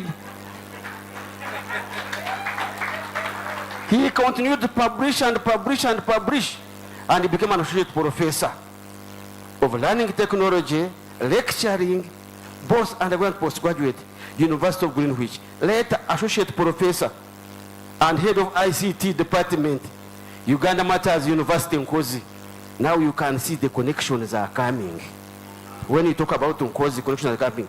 He continued, associate professor, dean faculty of science and technology, Cavendish University, Uganda. So there you can see the man we are having. Then now, at the moment, he's a professor. He's a deputy vice chancellor and dean, School of Computing and Engineering, Uganda Technology and Management University, Kampala. Ladies and gentlemen, like all great men, like most great men in the world, we get connected to religion. They love their God. Our discussant is connected to church in this way. His father, Muwanga, while he was a chief in Namugongo, he constructed the first Anglican shrine. So when you are going to Namugongo, that shrine you see, the first one, was constructed by his father. And his brother was he's the first. His brother, Ruyembazake, Joash, served as the Minister of Education in Obote I government. With those few and many comments and appraisals, let me now take the honor to invite our discussant, Professor John Wycliffe Frank Muwanga Zache, to discuss our topic. Professor, you are welcome.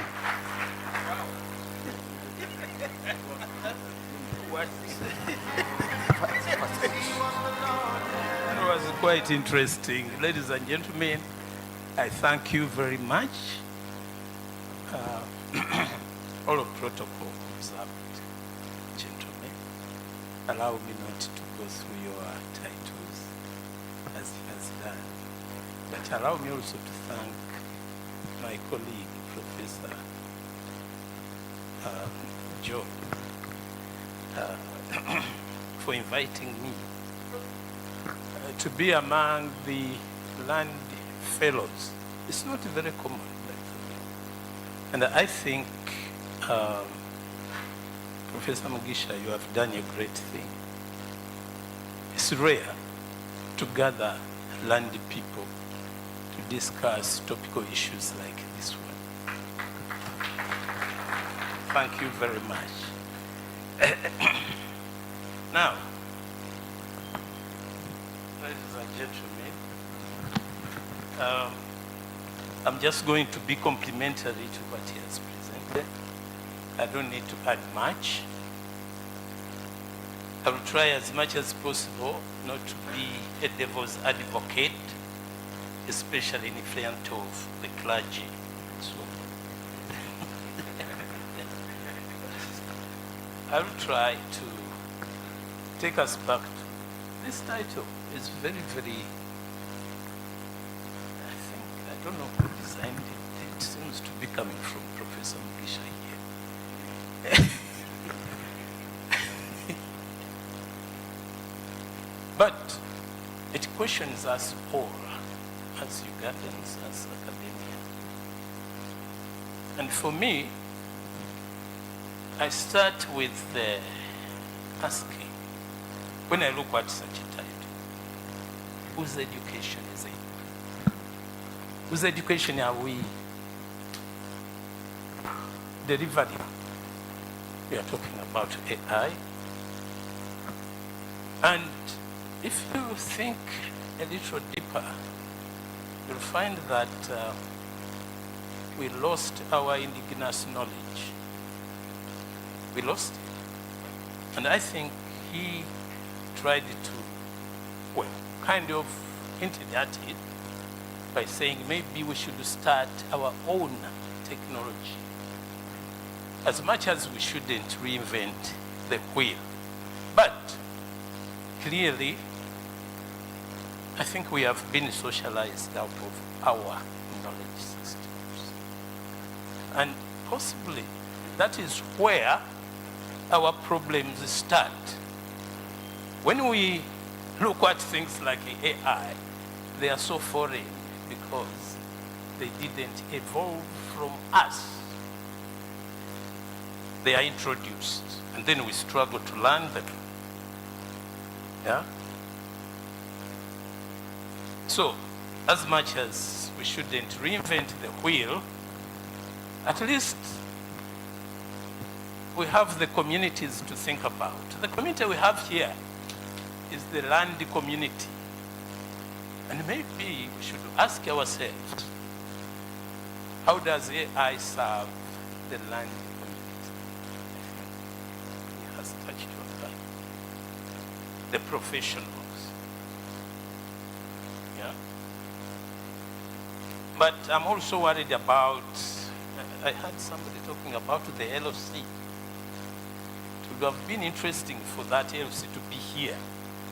Because what about the citizens? The majority for whom we are trying to design these systems, what are they saying? Now, I'll tell you, in my village, I normally go there with my tab, and I'm fond of soccer, so the Premier League, and I'm sure some of you are. And if you are subscribed to DSTV, you can watch anywhere. So I switch it on. The citizens are amazed. They think I move around with the TV. And I'm saying, no, this is some technology. Then I ventured into talking about AI, and I tried to define these in their terms. This was very difficult. But these are the people for whom we are trying to work at technology. We want them developed. How are we going to do that when they do not understand the concept itself? How do we take it there? Normally we end up with a top-down approach. We take it there. And we know when you take something to people, many times they reject it. I'll come to the definitions that were given to me, but then one guy asked me, I used to go with him to primary school. We attended primary school together. And he said, okay, so this AI is going to help us to vote. I said, well, maybe in the sense that it can profile your candidate. Yeah? It can profile, it can give you a summary. And then somebody, how about planting potatoes? Maybe if you look at, if it has the database of the potato leaves and types, maybe again, it can come up with something. But the point here is, what is the understanding? My friend, I hope it's still my friend. I've taken a long time without meeting Professor Charles Kwesiga. Professor Charles Kwesiga, the director of Uganda Industrial Research Institute. I remember in one of his treatises, he was decrying the mixture of access to technology.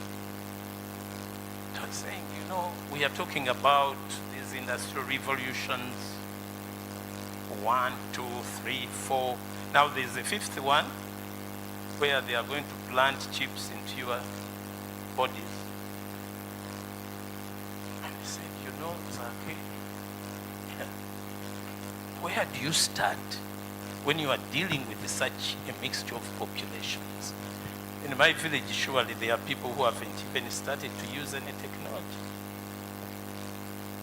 They're using their hands, plant their maize, manual labor. Somewhere in Kampala, you have people who are at Industrial Revolution 4th, where they are using IoT and all of these things. And unfortunately, we don't have IT students here. One of my popular questions to my students is, if you are to become the director or minister of ICT, how are you going, what is going to be your priority? Where are you going to start with this mixture? Now you are talking of AI. So this digital divide, which Dr. mentioned briefly, seen in terms of the internet penetration, you know, it is at 24% only. Just 9 accessing the internet in the rural areas. Yeah. These are serious problems when we are talking of transforming through AI-driven innovations. There are serious issues to consider. We also have to remember that our educational system tends to lose talent. We lose quite a lot of brilliant chaps because of their lack of access to good education. We lose them. Maybe we need a policy, sir, as a representative of the National Council, on how we can access and bring on board those talents. Is there any other way other than failing them through our examinations?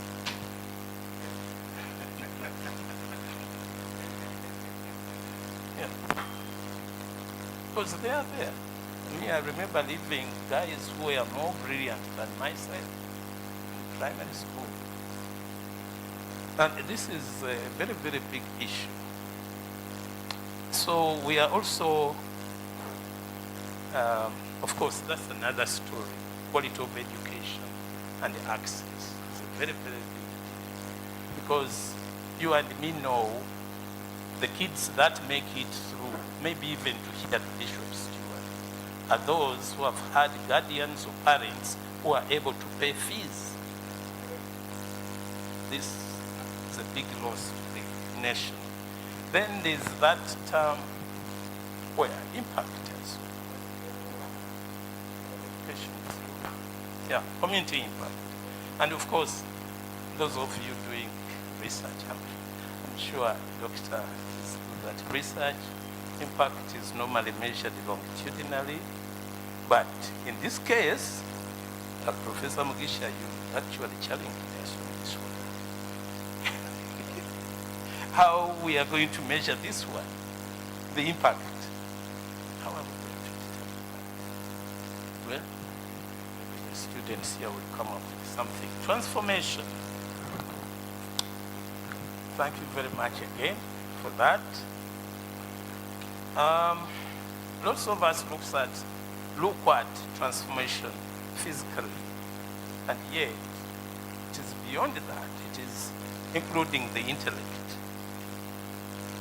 Yeah? Your identity and consciousness. How are we conscious about AI and the realities around it?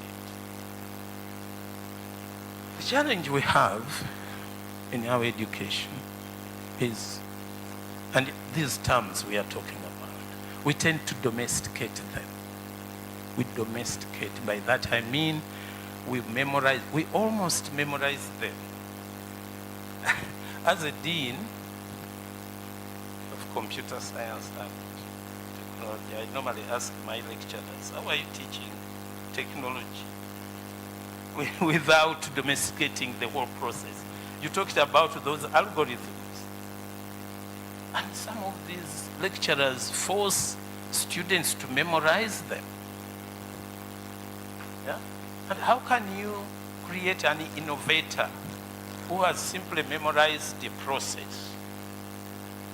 This is a challenge. These are challenges in terms of how we teach. But fortunately, and I know here, we have so many educators. And I do believe when we are coming up with competence-based education, by the way, competence is knowledge plus is key. So please remember that. There are so many theorists who have helped them. And for you, read about this if you are going to transform your teaching or learning process. William Dole is one who believes we must learn through exploration so we are able to create. Dole is very extreme. He says there should be no predetermined outcomes. But I saw this. I'm sorry to brag about this. I saw this in England, actually. When my son was little, they just released them into an environment. And when you go back, the report is about what your child did best. Some of them go to the sun, others go. It's actually following Dole. This competence-based. Some of you have heard about Thomas Kuhn, who refused to believe in incrementals, linear incrementals of learning. This is the guy who believes learning should be by revolutions of paradigms, just like they are changing to competence-based education.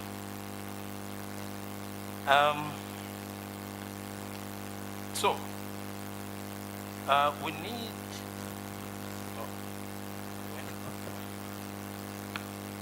systems, Dole, Kuhn, Popper. I don't know how many of you have heard of Popper, Karl Popper, who believes that non-science can turn into science, so we do not have to lose you as students. You can turn into AI specialists, and there are courses that can help you do that. Please get on board. The courses are there online. So some of them are free of charge. It is also Popper who asked, why should you do an experiment for which results you know? Very interesting guy. You go and do Newton's law of motion and you know what the outcome is going to be. Why do you waste time? Okay. By the way, just some other side things. I'm sure you know an AI robot conducted a sermon. So I don't know whether you listened to it. It conducted a sermon in the US. And the people listening couldn't tell whether it was a human being or a robot. And the followers felt cheated. They wanted to leave the church. So this is very, very serious. I mean, because these things can read the Bible in just minutes, so they can work out some. So what is AI? Is I tried to define this. also as we define it, I want to bring out the fact that most of the AIs are pre-trained. The word GTP is coming from that, pre-trained. Okay, so I want you to notice this, that the AIs you use, because they are pre-trained, are short of your knowledge. I don't know whether you get these students. They are pre-trained on databases that belong elsewhere, especially to the developed countries. This is why when I give you an assignment, and I do those very much, aware that students use AI, I'll ask you about your community. Yes, I say, so how would you apply this in your community? The AI doesn't know. It doesn't. You have to be very careful. It will tell you lies. And I will not see that very, very easily. So we have, as a result, scarcity of resources. That's one of the challenges in using AI to transform society. We need policies. I was one time invited to train parliamentary staff about AI. And the challenge was, how do you make policy on something that is changing all the time? It is changing. We don't even know whether next year it will be there. So the challenge is to this National Council for Higher Education is to have policies that allow us practitioners to change these terms as they come. Because you may say you are going to teach your class AI, and by next year it has changed into something else. There's no control. The beauty and danger of, at the same time, simultaneously, the danger of technology is it is open. Even you can start something. There's no limit. And I want to encourage you students here. There's no limit. Pick up your computer and do those algorithms we was talking about. There's no limit. Nobody is limiting you to say, okay, stop here. No. You have to change, perhaps, the transformation. Much of what we need is to transform your mindset. Yes. Believe in yourselves. Know that you can also make an AI. I forgot my computer in his office. I made my photograph talk. Yes. It is through AI, you can think it is me. Yeah. And I also asked it to speak some other languages. And I was showing off that I'm a multilingualist. Yes, this is how far these things have gone. But why don't you do that yourselves? For those in acting and music, you can actually create a band manned by AI and you sell the music. You can create movies. A lot of the movies now are AI-led. You can do this. That will transform your lives so much. I've just chaired a conference, international conference for technology and humanity, and its focus was AI. And we had a session for students, and they were feeling very sorry for us, lecturers and digital immigrants. Say, sorry for you guys, because we are doing our assignments through AI and you don't know it. That's what they say, openly. And I remember some of the contributors, we are begging them to be part of the team to come up with an assessment policy that is going to be able to check whether they haven't used the AI. By the way, AI plagiarizes you guys. So don't think you are getting free. No, it plagiarizes. Yes, that's true. You may think you are getting your original knowledge. It's plagiarized. Out of that conference, we decided Uganda needed an association for AI practitioners. So please, when you see the link, join. You will be most welcome. You don't need to be a computer scientist, as I say. So, as much as we cannot reinvent the wheel, I think we need to get our hands dirty. You guys, you have no excuse to say you are not computer scientists. You can get into AI right now. Thank you very much.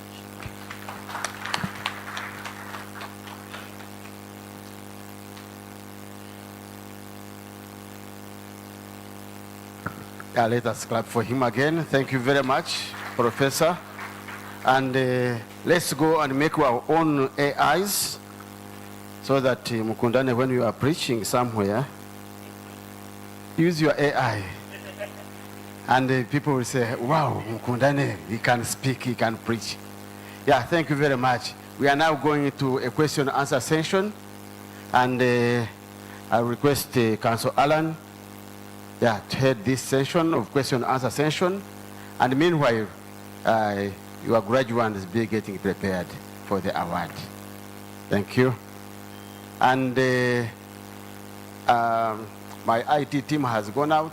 We are going to just to apply to have, even if the question may not be answered today, but you can give them to us and give your contact, and using AI, we shall be able to reply you.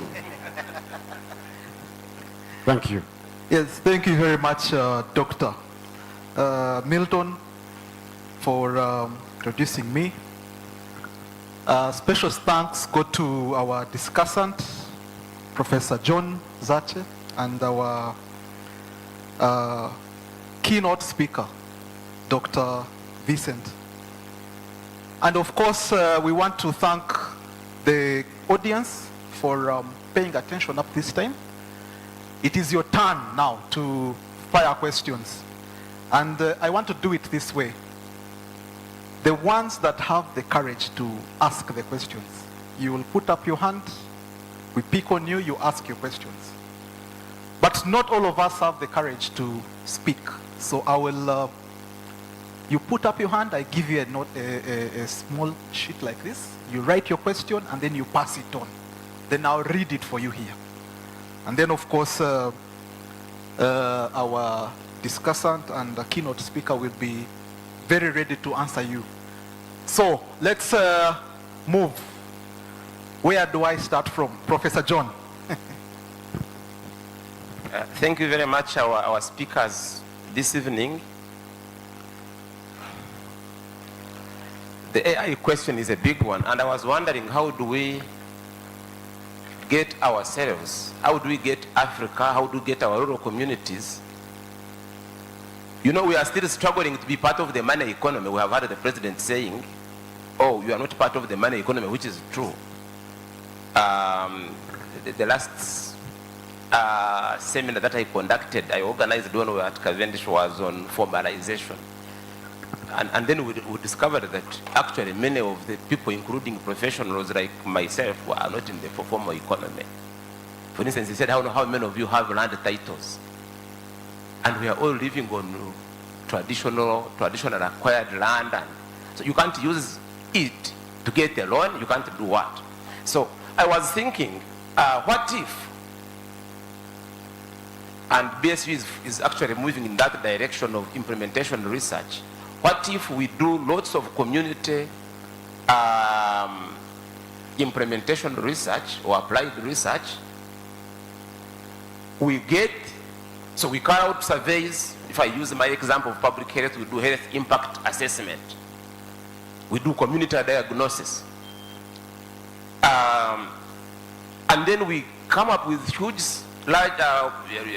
quantities of data, and then we publish. Because when you publish it, it goes on to the internet in an attempt to try and get our own information out there, so that when you ask a question, it can give you information that is relevant to you. That's one thing. The second one, are we not able to design community studies that utilize or leverage, to use the word that Dr. Sembatia likes to use, and he uses that, and then low-hanging fruits. Today he didn't mention our low-hanging fruits. I've attended many presentations. So can we leverage AI to conduct community improvement experimental experiments, and then we document the merit stage processes, and then in that way we get our own data out there. Then how about our institutions? The church is an institution. That is one of the most organized institutions, actually, is the church in the whole world. The head teacher at one of the schools where I am a director didn't know. They were saying what was the mother's date of birth. Then I said, you ask her where she was baptized from. They are from Bugamba or somewhere there near Rukoni, but she was baptized from a Catholic parish in Kantare or Chitanga. When he went there, he went backwards and he discovered the date of birth. In fact, they were wrong on their mother's age by about 10 years. The church actually had baptism records. And we also know, it was misunderstood by the Lord Bishop, but we know that President Museveni traced back in Angola Diocese, the church where he was baptized. The date of baptism is there, but also they could ask Akazarwa Ryari, when was he born? Somehow you have also a fair kind of picture of when he was born, because on that date they also ask, when was he born? So the church is one of the most organized institutions. What if data on a number of things from about the church and about the people and the communities is published? Our bishop is, by the way, doing lots of publications, even on faith, longevity, faith, health, faith, family stability interactions. His research has mainly been in that area, and there is now some data out there. Couldn't we be able to get ourselves relevant in this world of AI? Thank you. Thank you very much, Professor. I'll take 3 more questions. Yeah, the first one is directed to the Vice Chancellor.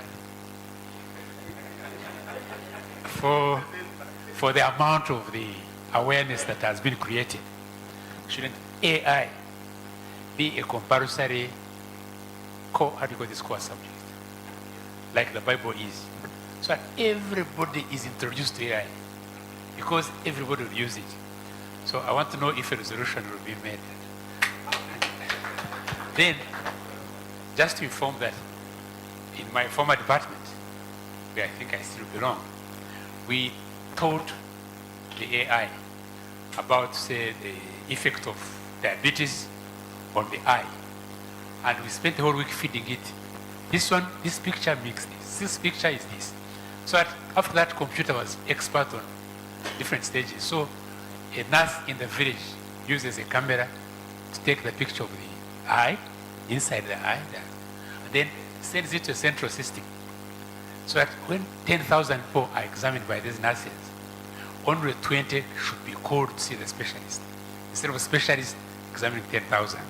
So there's a need to internalize, to localize, use the AI. But first, the Vice Chancellor must teach AI. Thank you very much, Chair. Yes. Thank you so much. My name is Alfred Mwine. I'm a graduate. I want to first of all make a statement.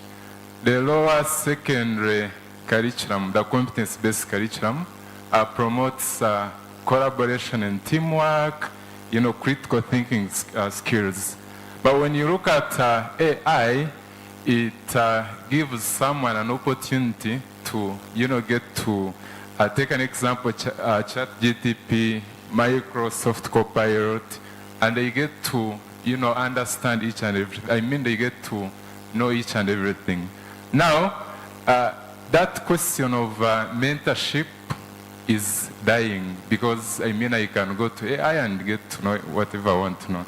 And when you look at, the erosion of critical thinking skills, because AI does everything. So if you could kindly make a statement, because the ministry is promoting the new curriculum, the competence-based curriculum, whereas the AI is actually telling us that we can do everything using our phones.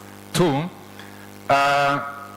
what are those silent steps you can give to a fresh graduate who is leaving the university and they want to embrace the AI, given the fact that they have been using the Microsoft Copilot, they have been using the ChatGPT. So what are some of those courses someone can, take on to make sure that they are moving with what is happening? And yes, you showed us something to do with robotics and stuff like that. What if a robotic or a car which is driving itself makes a mistake? Who is accountable? Is it the manufacturer or the person who is using the robotic or the what? The car? Thank you so much, Dr. Sembati. Thank you very much. Here, him, and then we'll close the first round with you. Thank you very much. I'm by names of also a graduate of administrative law. Shout out to my colleagues of administrative law. Congratulations. So my point of concern is about the high levels of unemployment in Uganda. And I'm also amazed if we embrace AI and we use like these robots, how shall we balance between embracing AI like robots versus unemployment? If a work is to be done by 2 people or 4 and you now use a robot, won't you be affecting the work of the opportunities of those 2 people, of all those 5 or 10 people? So I want maybe to ask our keynote speakers, if you are embracing AI and at the same time sabotaging opportunities of people who have also been professionals, how are you handling the two? Embracing AI and not sabotaging the employment opportunities of the professionals.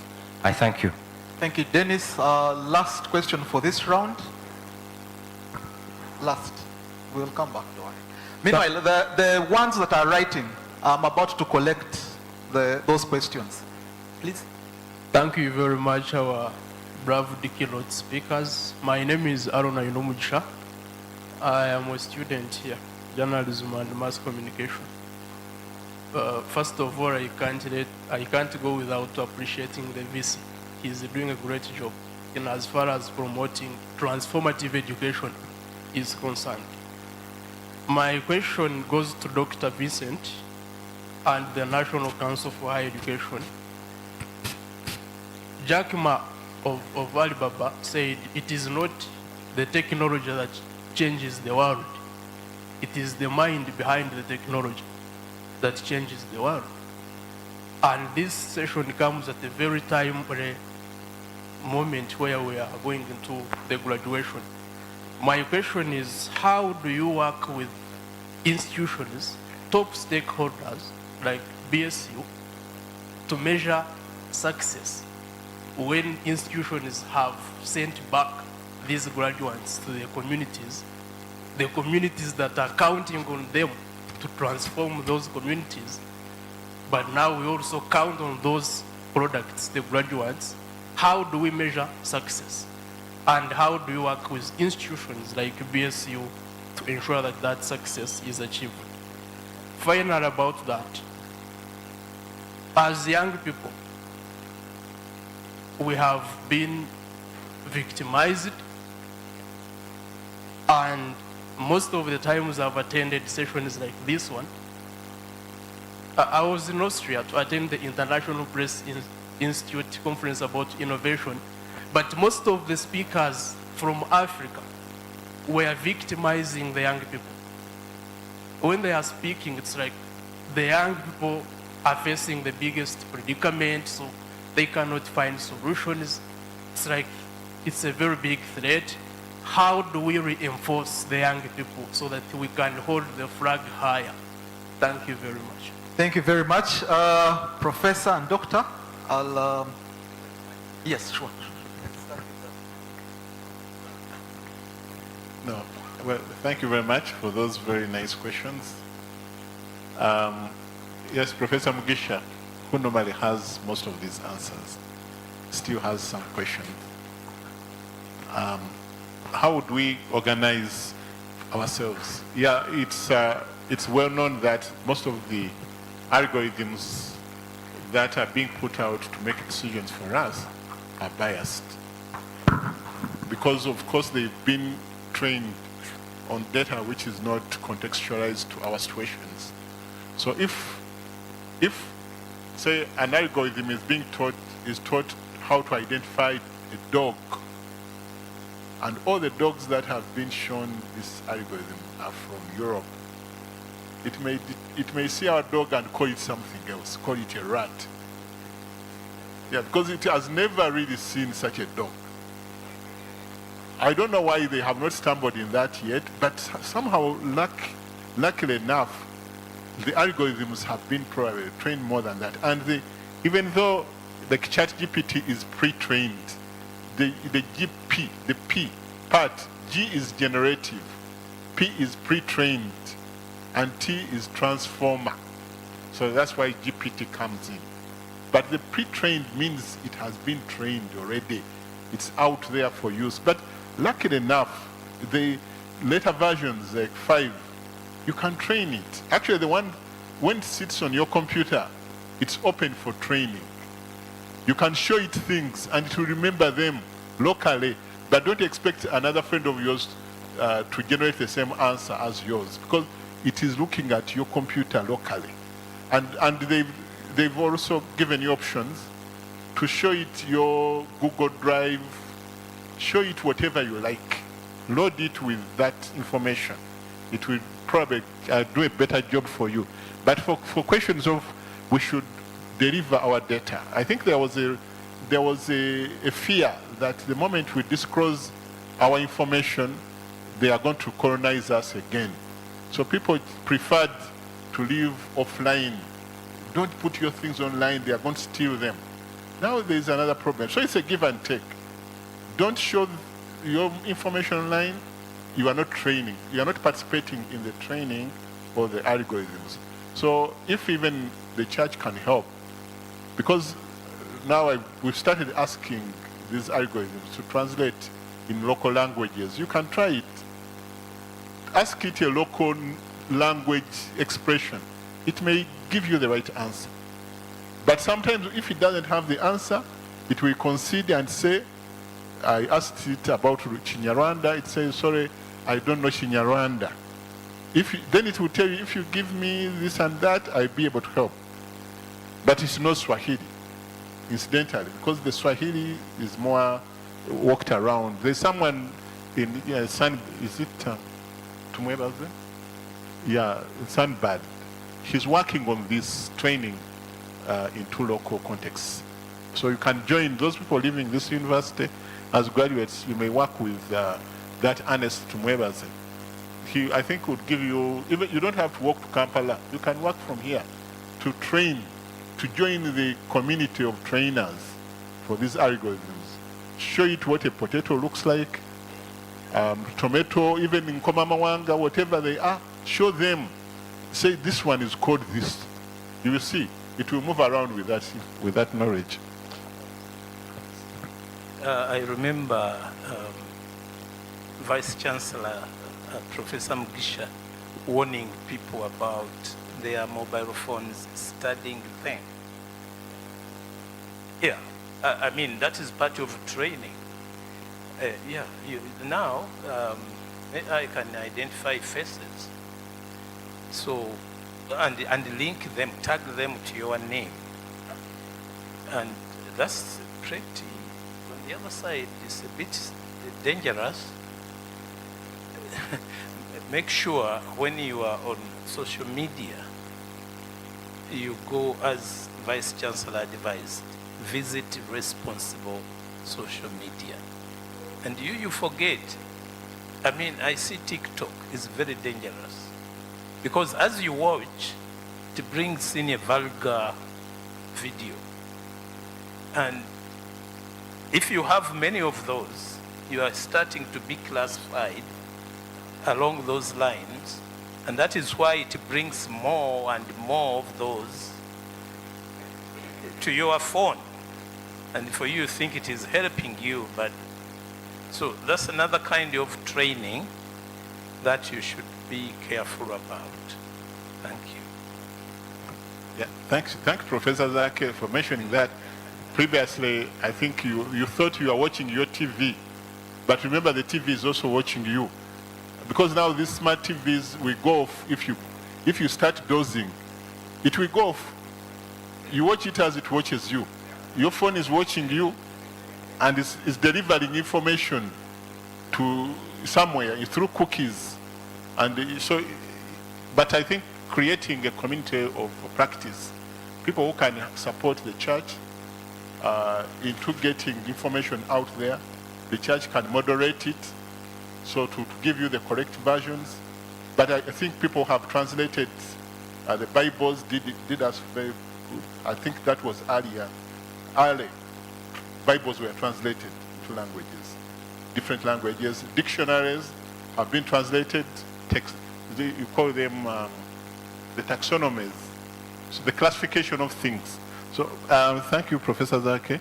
There's Alfred Tumine talked about lower secondary curriculum, giving some skills. My kids in the house teach me a lot of AI, actually. So I learned from them. I think they pick it from school. But so you see, at lower levels, they know more than you think. Probably what we need is some bit of moderation. But then you're asking, you have this issue of critical thinking skills, the illusion. Yeah, the illusion, you think someone is critically thinking, yet is being supported by AI. It's just this issue of the world moving on. So even when they introduced calculators, people rejected them.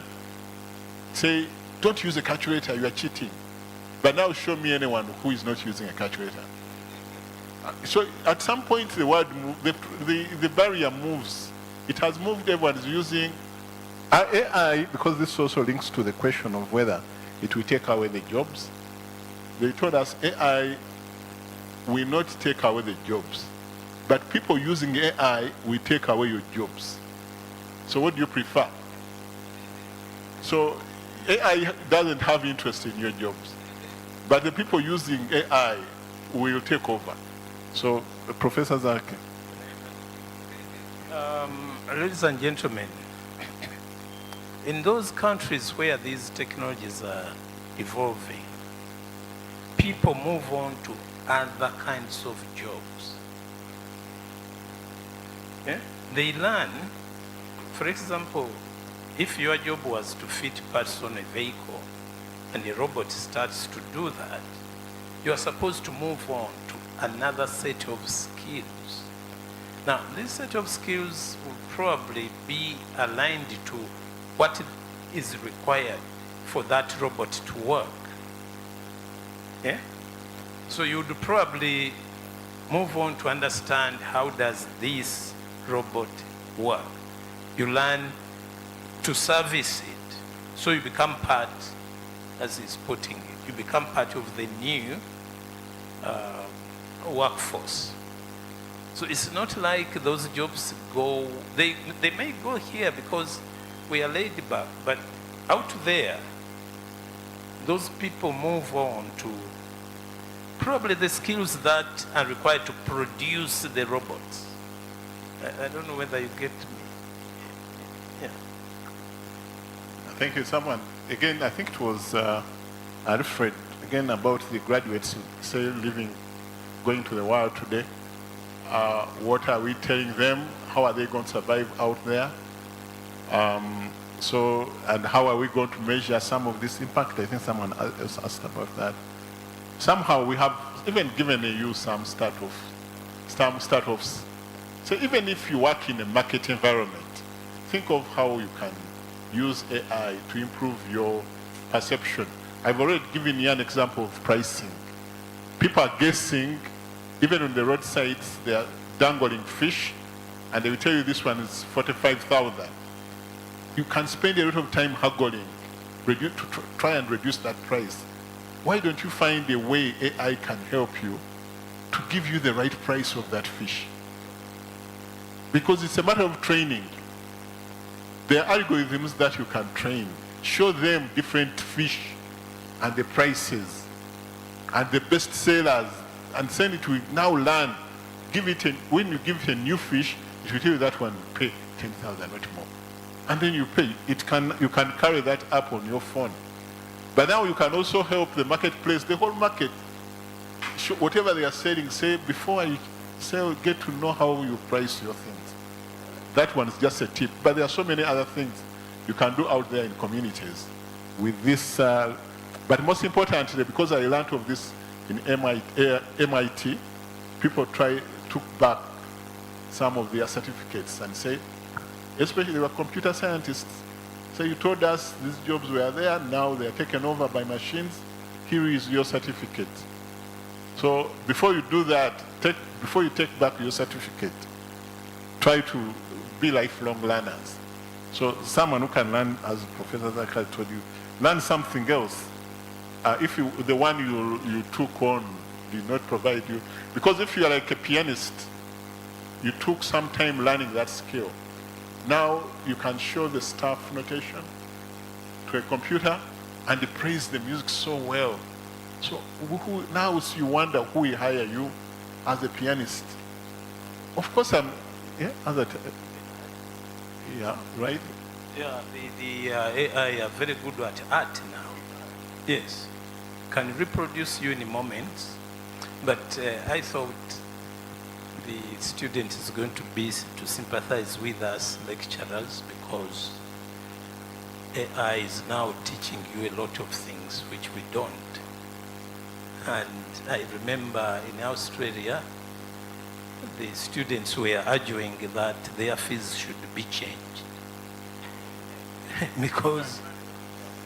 because they are learning from technology, and they have also established that lecturers are getting their knowledge also from AI. So what are they paying for?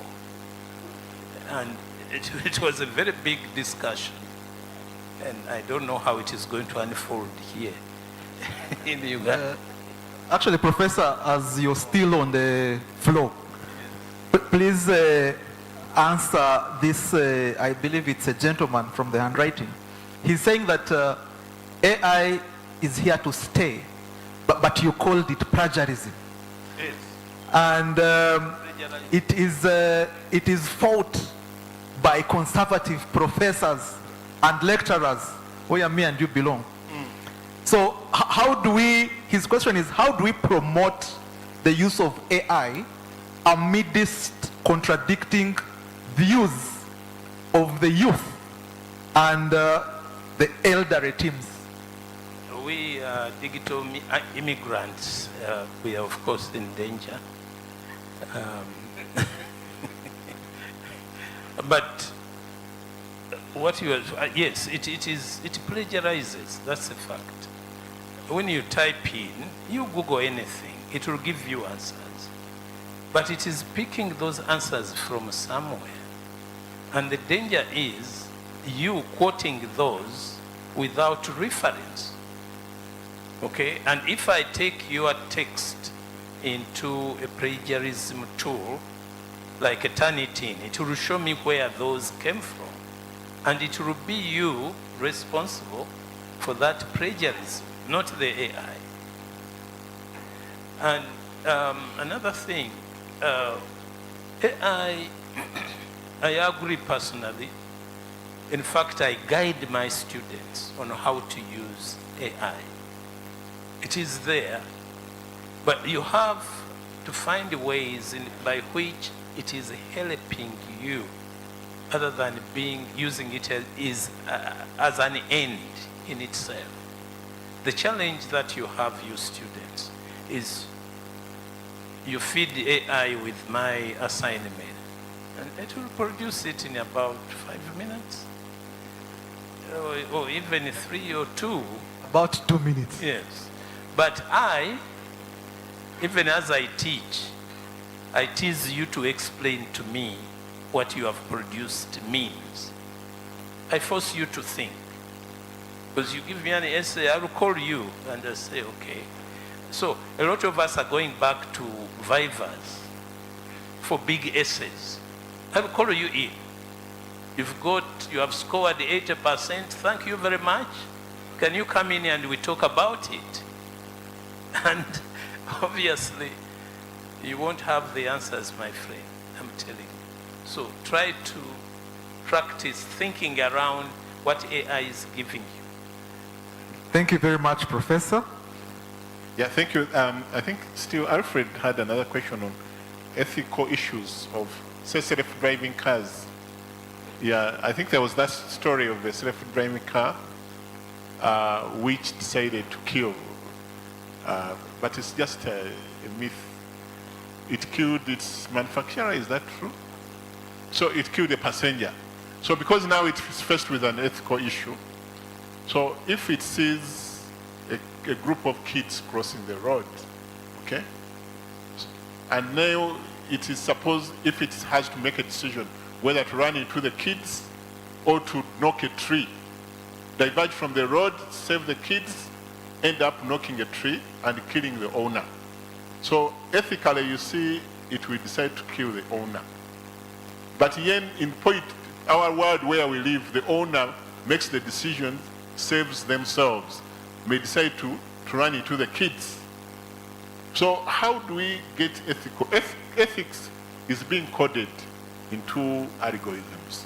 And that's why I mentioned the psychology, philosophy is becoming very important. Because now with algorithms need to be regulated because of moral issues. There is an algorithm that led someone, a kid, to suicide. I'm sure you heard about that. And the parents sued the owners of the algorithm for having developed an algorithm that led to the death of the family member. So, and yet the people who developed the algorithm never thought about such a situation. The kid kept on asking, probing the algorithm, till you told him, now it's time to go and finish your life. So, she has something. I thought you will interrogate the possibilities of engineers corrupting those systems. That's a very, very serious matter. You can imagine if driving, and you manage to get a virus into that system, what is going to happen? So it goes to the level of who controls what. Now, if the manufacturers are in the US and elsewhere, then one day they might decide to stop our vehicles altogether. Use of a virus or a worm, just press the button. So we have to be very, very careful about some of the automations, the IoT. I remember, I think you read about that case. Somebody had wired everything in the house, but it was based on his voice, and then he got flu. And nothing could work. He couldn't even enter his own car. So these kinds of things, I mean, it looks very nice on the surface, but let us think of those other extremes, ethical issues. Just as we have murderers physically able to shoot you, kill you, we have murderers in those systems who can do nasty things, and the protection you are talking about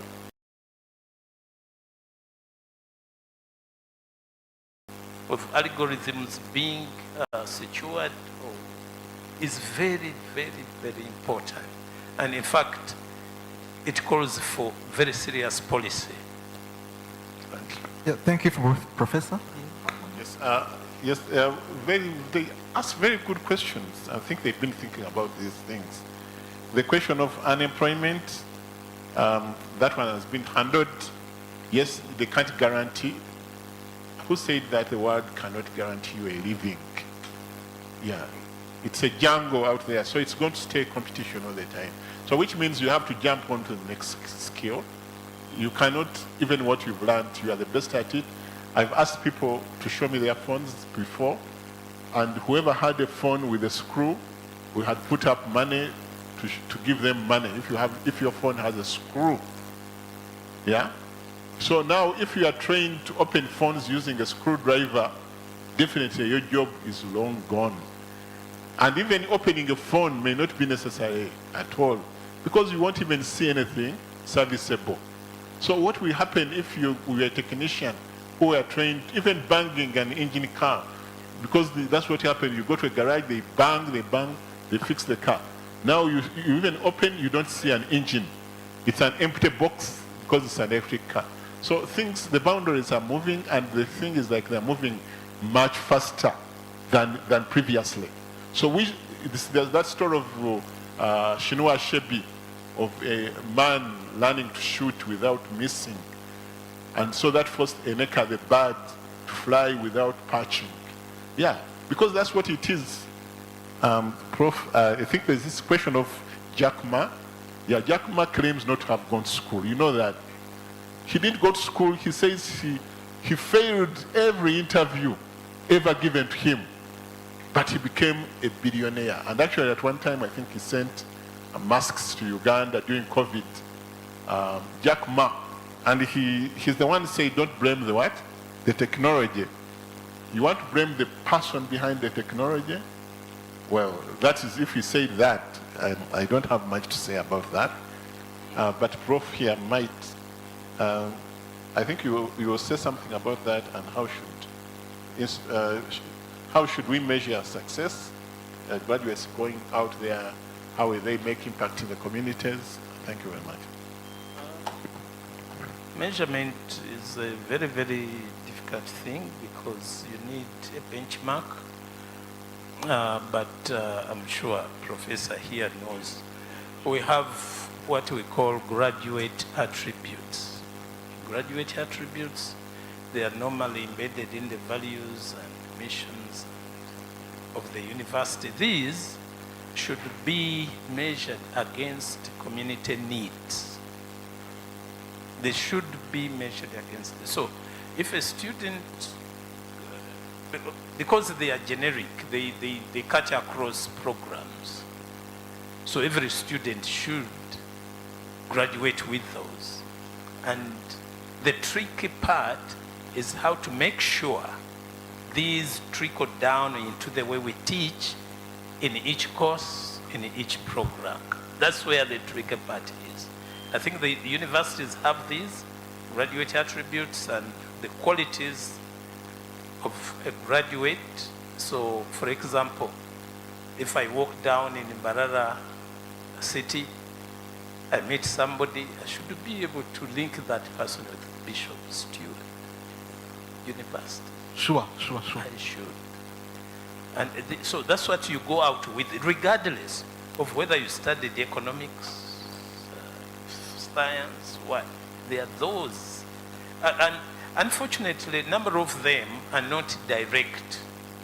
You absorb them indirectly, a lot of them. So you start to behave like a Bishop Stewart graduate. And you go out there and you say, no, graduates of Bishop Stewart don't behave like this. You can't find them eating in the street. You can't find them abusing people. These soft skills are very, very important in your potential to be employed. Yeah, thank you very much, Professor Mwanga and Dr. Vincent. A big round of applause to Professor and Doctor. And of course, a big round of applause to the people who have asked questions. Professor and Doctor, I'm going to request you that after we close this, please feel free to meet students so that we put this discussion further for a few minutes, because I know there were people who are still burning to ask, but because of time, we'll can only stop here.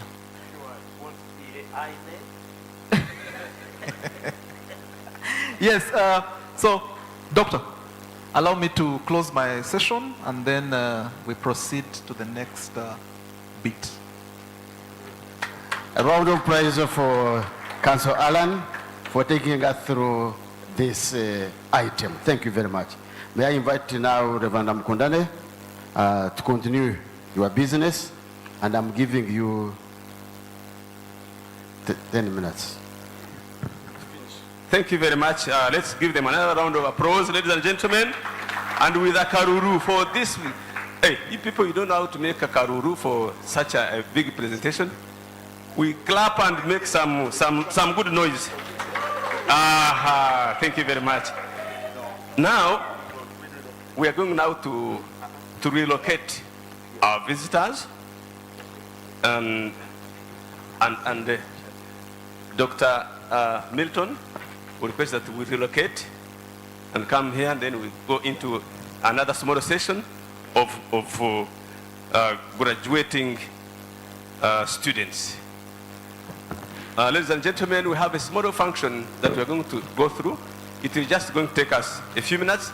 After that, we shall have closing remarks by the chairman of the council, our own Professor Kenneth Kagame, and then Associate Professor Fred Sheldon Mwesigwa will give us a closing prayer, and he will pray for the refreshments that we have. So all of us shall serve refreshments. So I want to invite,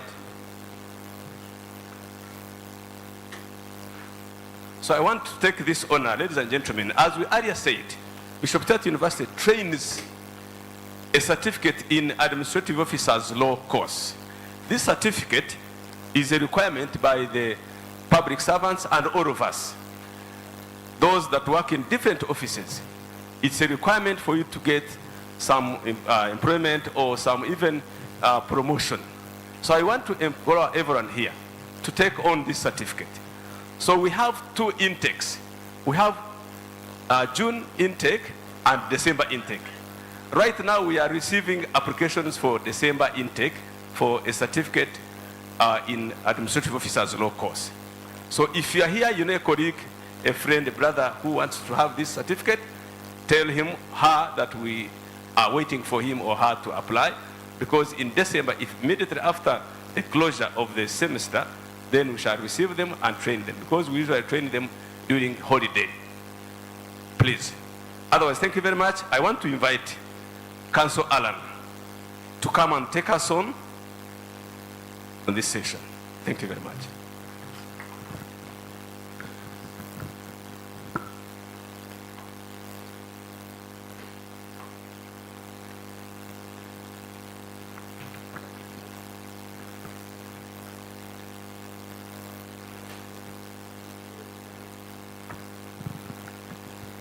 Yeah, as we proceed, because this is an academic function, I would like to take the honor to invite the Vice Chancellor, Professor John Muchasa, that you take a seat here, and also invite the chairperson of the council to take a seat here, and also the Chancellor to take their seats here as we embark on this important function. Professor Kagame, you're welcome. And our Lord the Bishop, and at the same time the Chancellor of BSU, I request that you take your seat here.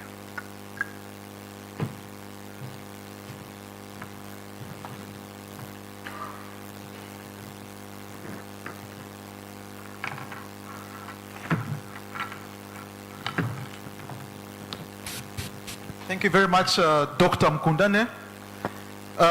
Without further ado, I'm going to read the graduates of the administrative course in law.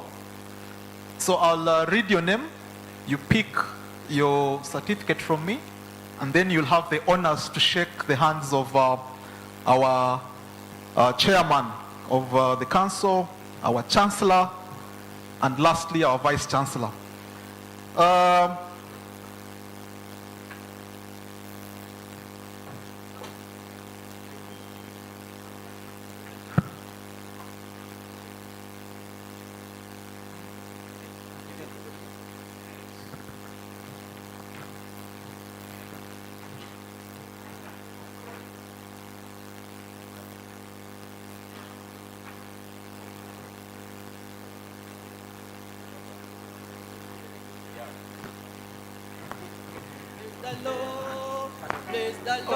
Okay.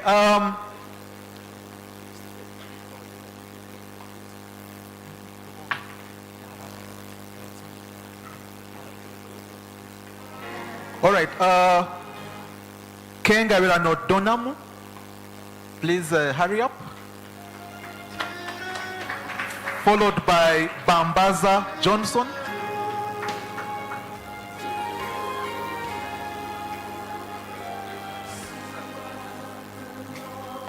Bambaza Johnson.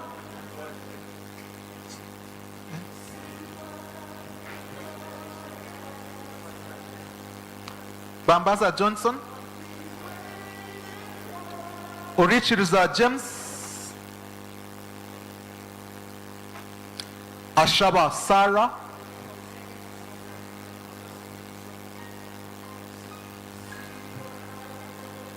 Sanyu McLean. Sanyu McLean. Mwesigwa Augustine.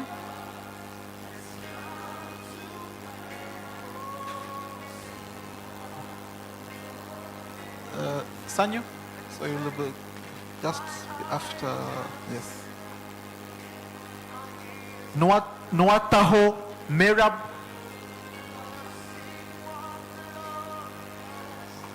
Followed by Atukwase Sylvia. Sylvia? No, there.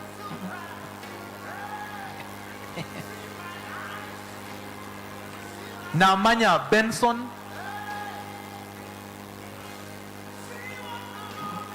Stand there. Tusime Rovens.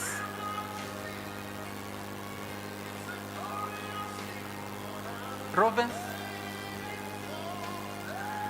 Followed by Irembo Praise. Mande Pitson.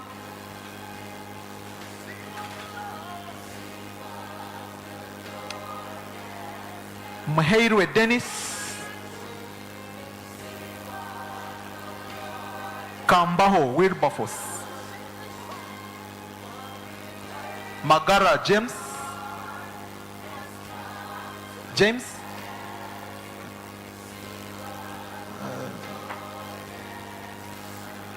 Twinamasko David. Ntebekene Edred.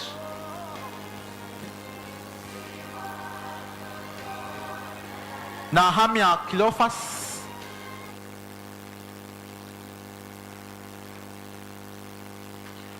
Namanya Sarah.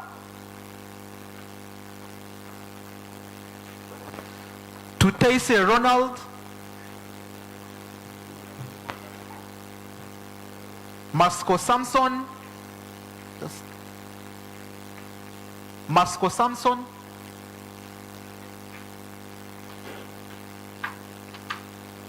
Bagumira Amos.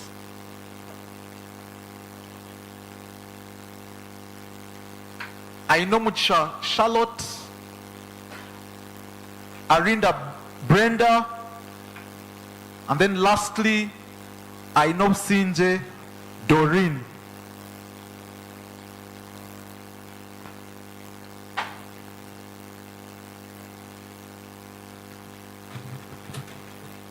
my Lord Bishop, the Chancellor, the Vice Chancellor, and the Chairman, Bishop Stewart University Council, allow me to present to you the following students who are standing before you. They have successfully completed their course in Administrative Officers Law. And as you can see, the dress code is that one. That is the starting point. So mine is to encourage them to even come and actually do either a diploma or even LLB with Bishop Stewart University, because they know by now that we have the capacity. So please,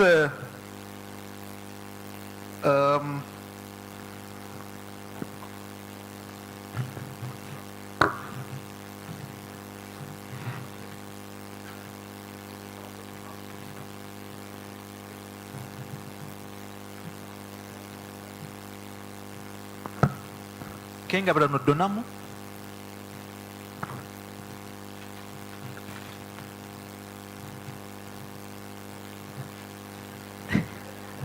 Followed by Bambaza Johnson.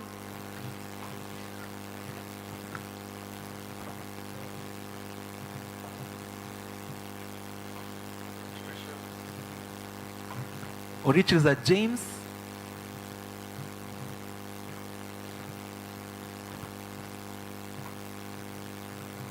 Ashaba Sarah.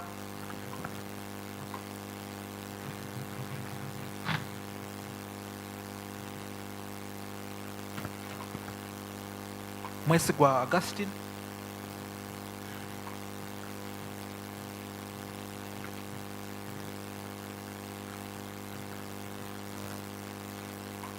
Merab Nwataho.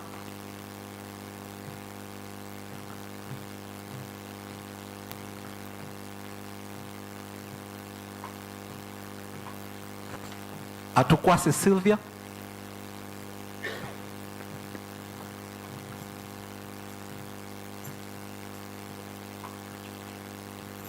Namanya Benson.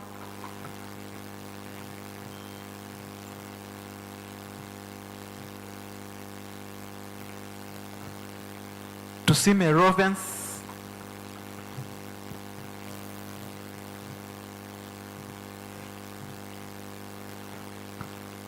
Irembo Praise.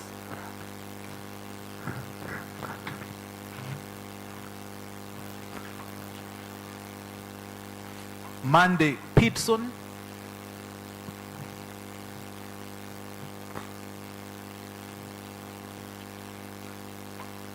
Muheirwe Dennis.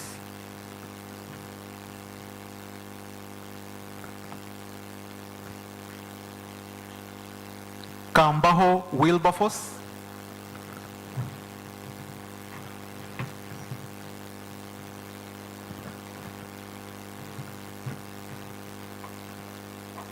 Ntebekine El Edred.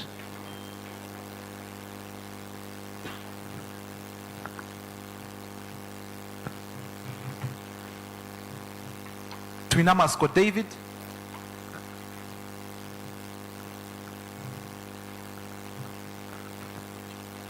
Magara James.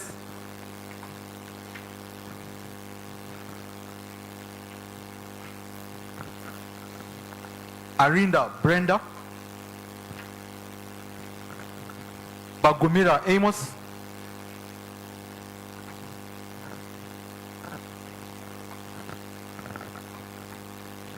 Masco Samson.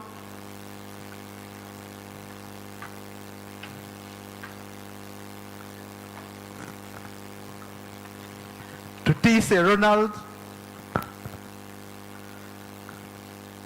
Namanya Sarah.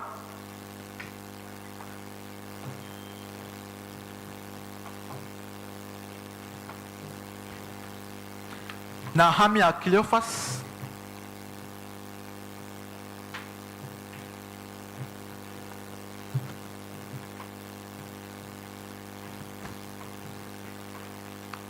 Sanyu McLean.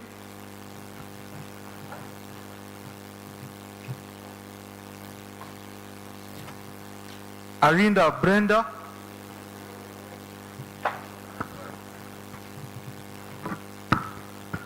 Ainob Sinja Doreen.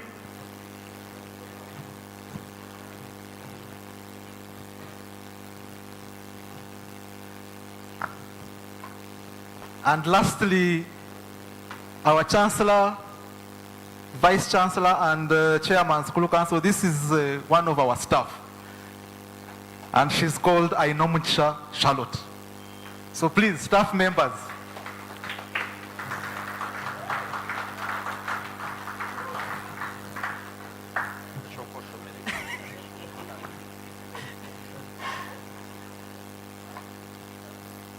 Yes, BSU represented everywhere. Thank you very much, gentlemen, and allow me to close this session, and I hand over the mic. Thank you very much, Councillor Alan. Let's give him a big clap, a big hand clap. Let me, without taking more time, let me invite the chairperson of the council, Professor Kagame, to give closing remarks, and he will also invite the Chancellor to bless us. Thank you. I don't know if you still call it CPD, but this was a good CPD. We have all learned a lot, and we thank the guest speakers, including the brother of my minister in 1962-67, Ruyimba Zake. We had to know his name to pass exams. Yeah. I think what we have learned today is that we have to keep reading, we have to keep learning. In the year 1900 AD, in that season, that period, knowledge would double in 100 years. So if you take the knowledge we have as a quantity, it will take 100 years to double it. But in 1945, it will take 25 years only. In 2025 now, some aspects of knowledge double within hours. Others take a day or two. So for you to remain in one place, you have to run very fast. So you can't be a lecturer and say, I learned everything, I got a PhD, so I arrived. You can't, because what you learned when you're doing your PhD is obsolete within another week. So we have to have a culture of going for more and more studies, never feeling satisfied. 2, this last weekend, I met my nephew, who has just come from United States. And he came with a job to coordinate some teaching education program for the disadvantaged. And he coordinates it online from his house. But he says, after graduating 2 years ago with, I think, Master's in Development Studies, he realized very fast that without AI, he will not perform in his office. So he has had to do several courses online of AI. And when we met, he had just finished coordinating a meeting at UN of his group. And AI had helped him in record time to prepare the materials. And he said that if you are doing research, it is a must, because it helps you very fast through your material. You instruct it, you teach it, and you get out what you want. You get your results very fast. So he says it's a research tool.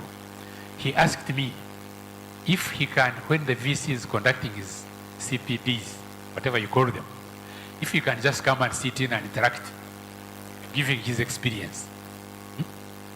So that you see what a young man of 30 has acquired, has realized he has to acquire. He has acquired it, and it is helping him. Again, only yesterday, a teacher in Rwanda, a teacher of secondary school, sent me a message. If he can market his product in Uganda, where AI product, where you just command to give an exam, then you send it to the email of the students. It is marked by the AI, and results are posted all within a short time. I said, I'm practically expired So I may not want to learn that. But it shows you how even that secondary school teacher is selling his AI product. Huh? So I think I'll go to there's a subject which I always tackle.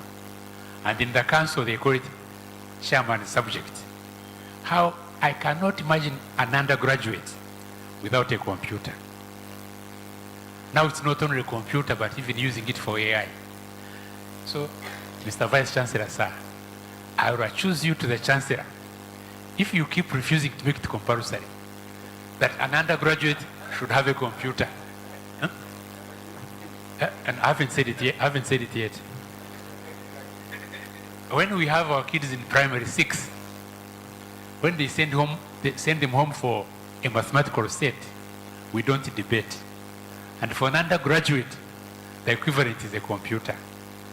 And I'm very convinced that management is convinced that computer tool is a compulsory tool. And also, if I can convince management that the staff take AI as a subject of interest that can help them in their studies. Once again, join me to thank our guest speaker and the discussant for a subject or handle. I wish you a good graduation ceremony tomorrow. I congratulate those who have passed and gotten their award tonight, and those who will be conferred with degrees tomorrow. Congratulations in advance. Thank you very much. I have this singular honor to invite the Chancellor to address his people. Thank you, Chancellor, sir.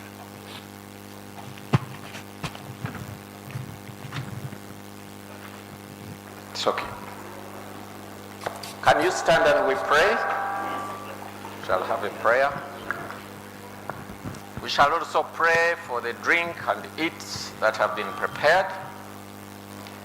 Dear loving Lord, we thank you so much for this time together in this hall to deliberate on a key subject of current importance and future importance, science and technology, AI, and the impact in our community.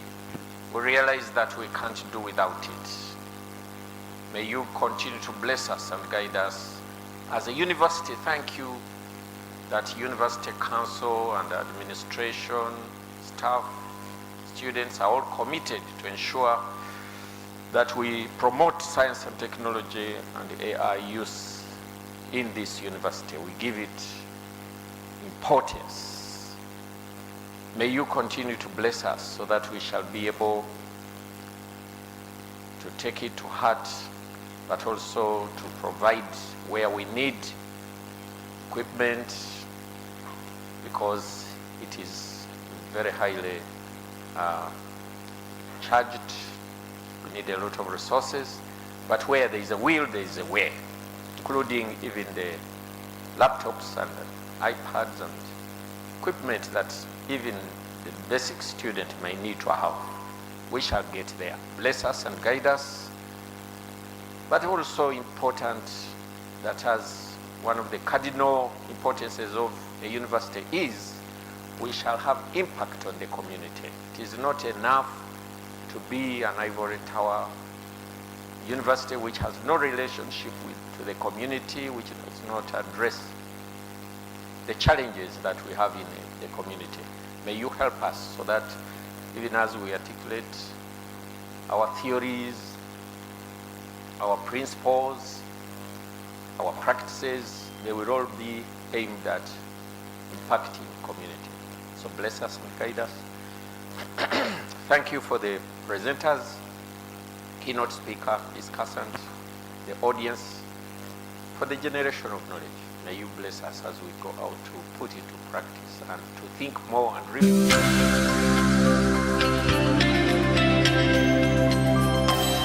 Revival TV, Amagarum Wijire. I believe dreams are not meant to fade while you're born.